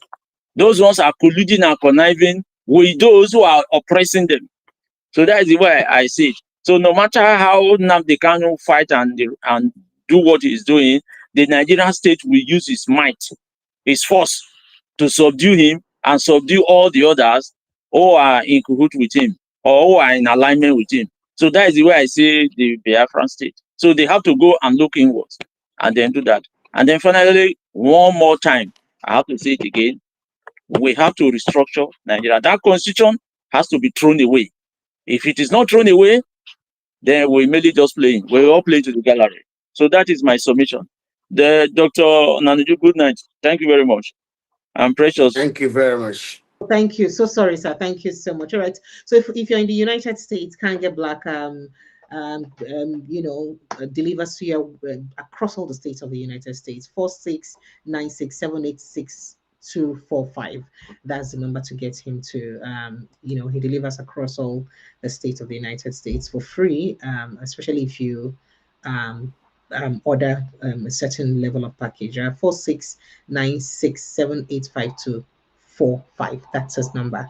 I think he's in Texas. I don't know, Texas. Yeah. All right. Welcome. So, sir, would you like to react to what everyone has said? I don't know if I should let the last person speak before, so that I'll just let you wrap up all of them. Hello, good evening, and welcome, Mr. John. Mr. John, are you there? Good evening. Okay. All right. Dr. Inama, you're welcome back. Can you hear me now? Yes, I can hear you now. So go ahead. Please make it quick. We've been waiting for you. Okay. Well, Dr. Katch, that was good. I always like listening to you. You give very good, very good information about the nature of our country. My question to you is, if Nigeria is restructured now and say everybody go to your, to your region, right? Do you think that we in the Southeast, right, can survive? Because I know you have the data. What is our viability in case as okay, let's Nigeria divide now. Can the East actually survive? Yes. If Okay. Nigeria is to divide now. One of the very places that will survive is one, Eastern Nigeria, two, Western Nigeria. I also believe that Northern Nigeria will survive. What I do not think will make economic sense in relation to survival is the states as they are. Some states are just not there with what it takes to stand on their own. But of course, if they do more, because no country on earth is totally bereft of capabilities. There are countries without resources that have done very well, remarkably well for themselves. And there is no state in Nigeria without some natural endowments and resources. So I think, yes, if we are to restructure, that's why I said the restructuring conditions I'm suggesting into two countries, a Christian majority and a Muslim majority on the other side. And then you will tear it from southern Borno, southern Bauchi, southern Gombe, put all of Plateau, all of Benue, all southern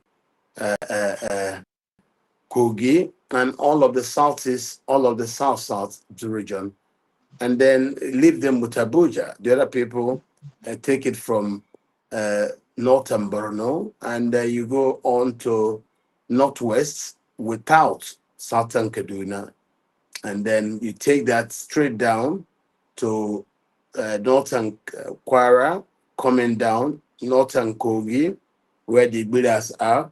Then you from there you move into the Yoruba areas, and I think then they will have Lagos as capital. So if one has Lagos, the other one has Abuja, you can then use resources to build ports for the ones in the eastern areas of what do you call Ibono, Akwa Ibom. You develop One that's existing today, Owaza in Abia, or even the Ugut at the Udiguta Port Resort in Imo State. The two countries will survive. They are very rich.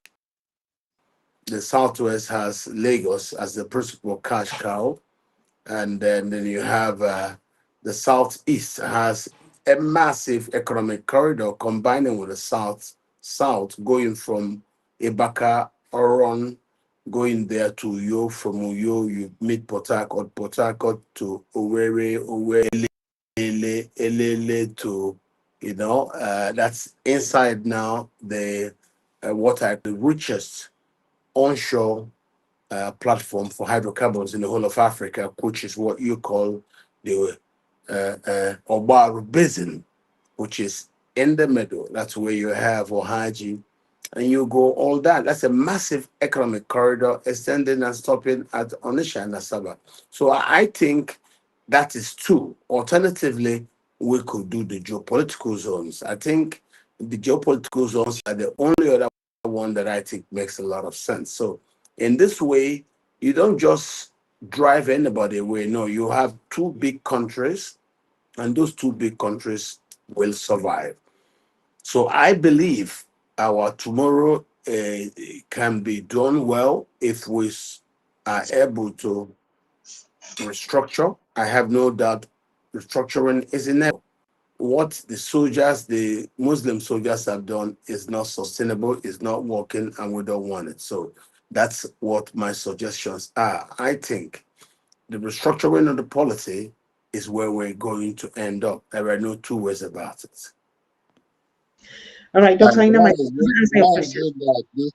why is it that these people like Abdul Salam, who gave this faulty or very bad 1979 constitution, and the guy is still alive, he knows what the problem is, and he just refused to say anything. You have Gowon, who said he fought for the unity of Nigeria. The war that he fought for is actually falling apart. and the guy is not saying anything. That is the thing that breaks a lot of people's head, including my own head. I don't understand why. They know what the issues are. They know why the country is falling apart, and yet they just claim, death. Why? I think what you're asking is about their opinion, their style. Everybody writes in choosing to be silent, and those of us like me and you who are now speaking out, we have a right to also do that. So I think we must respect the right of individuals to be silent in this, and those of us who can talk, we have enough to say. I believe that's what it is. You can't force a man to say it in a group where he doesn't want to say anything, and that's how life should be. Okay. I hope that answers your question, sir. Thank you so much. Thank you, Elijah. Thank you. I used to live in Maiduguri. I went to school at the University of Maiduguri, so we all know what the North is, and I know you are in the North. So yeah, I was in the North. I went to school at the University of Maiduguri. We went to school with Ojos Okano, the one they called the former governor of Abia State. So we are all Northern people. Thank you. Thank you so much for joining us. I appreciate you, sir. Thank you. Thank you, sir. All right. So, Dr. Katch, let me let you wrap up very quickly. I've kept you for 3 good hours. My goodness. I say your reward now for earth today, no day for heaven. We'll go give you for earth. You could enjoy it. I will say Nigeria should not despair. Can say, despite the turmoil we're planning ahead, I do not think that our problems are too much. When we put our minds to it, we'll find ways to resolve them. We have now noticed what is giving us trouble is not the northern Nigeria, it's not the Muslims Nigeria, it is the Fulani specifically. And the Fulani's jihad, which is wrong.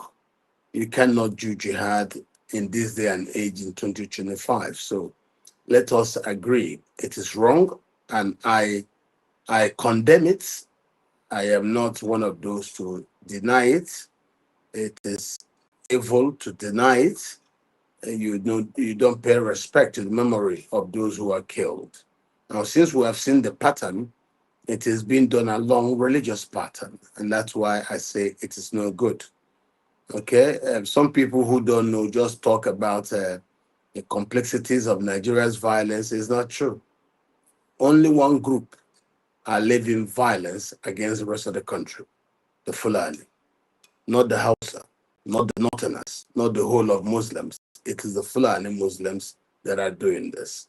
That's why we're saying, if the Muslims in the country are keeping quiet, is it because they approve of it, or is it due to fear? So this is where we are at. So when you see a spade, call it a spade. There is what the Fulani doing. It is actually giving the impression that Muslims want to kill people. So in my own words to you today about the judgment, I told you I am not surprised. This has been the strategy of the state. So the judgment they passed today on Nnamdi Kanu does not surprise me. That's why I tell you, I share same views with my friend Omoyele Shawari. So I'm not surprised. I think the same thing as my friend Senator Baribe. We're not surprised at what we've seen. We know this is the game, so it's nothing. Life goes on. We'll continue to fight to make Nigeria a better place for its diverse people.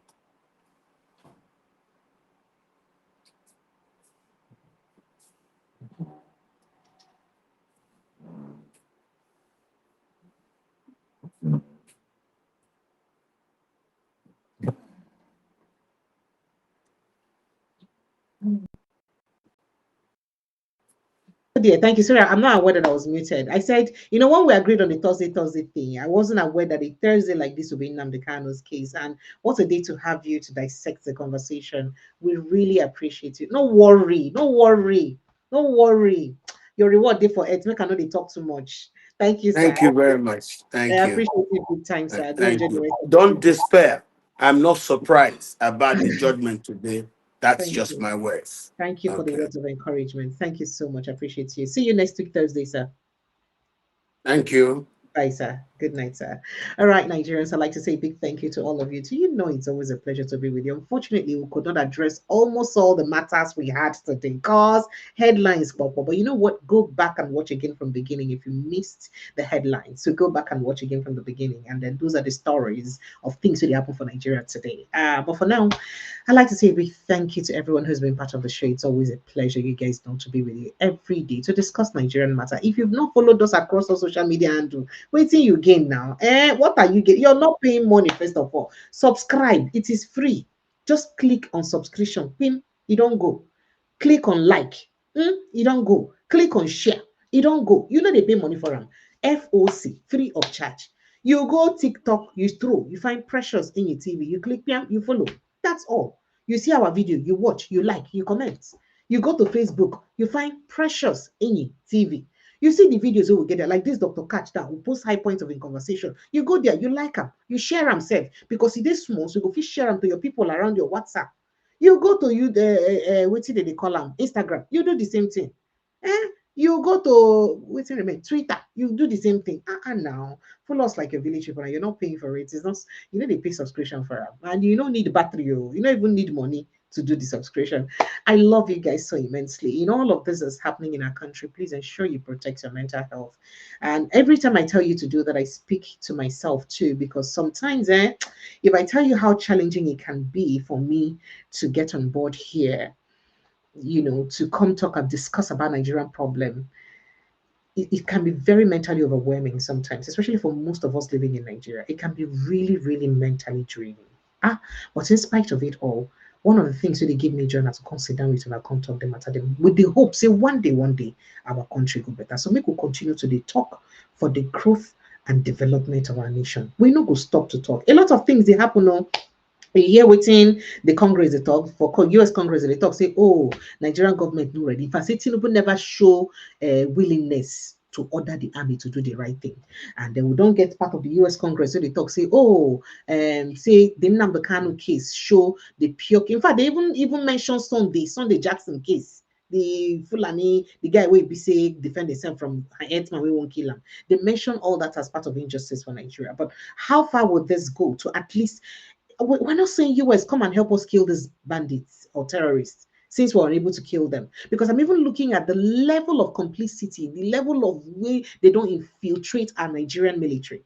But even if it be say they ginger us to ginger out the right action from us, that alone is a good thing.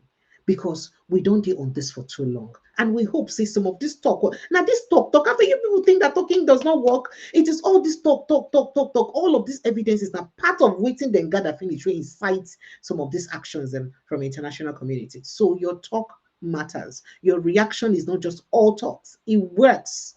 And this is just to encourage you that this talk, then what would they talk? It need a waste. It they show. And make we continue to talk for the growth and development of our nation. I love when I plenty. In all of this, remember, he who worries about Nigerian problem and runs away live to worry another. They make a living on retweeting the Reverend Father talk for inside the US. Is there any Christian militia displacing millions and occupying lands in Nigeria?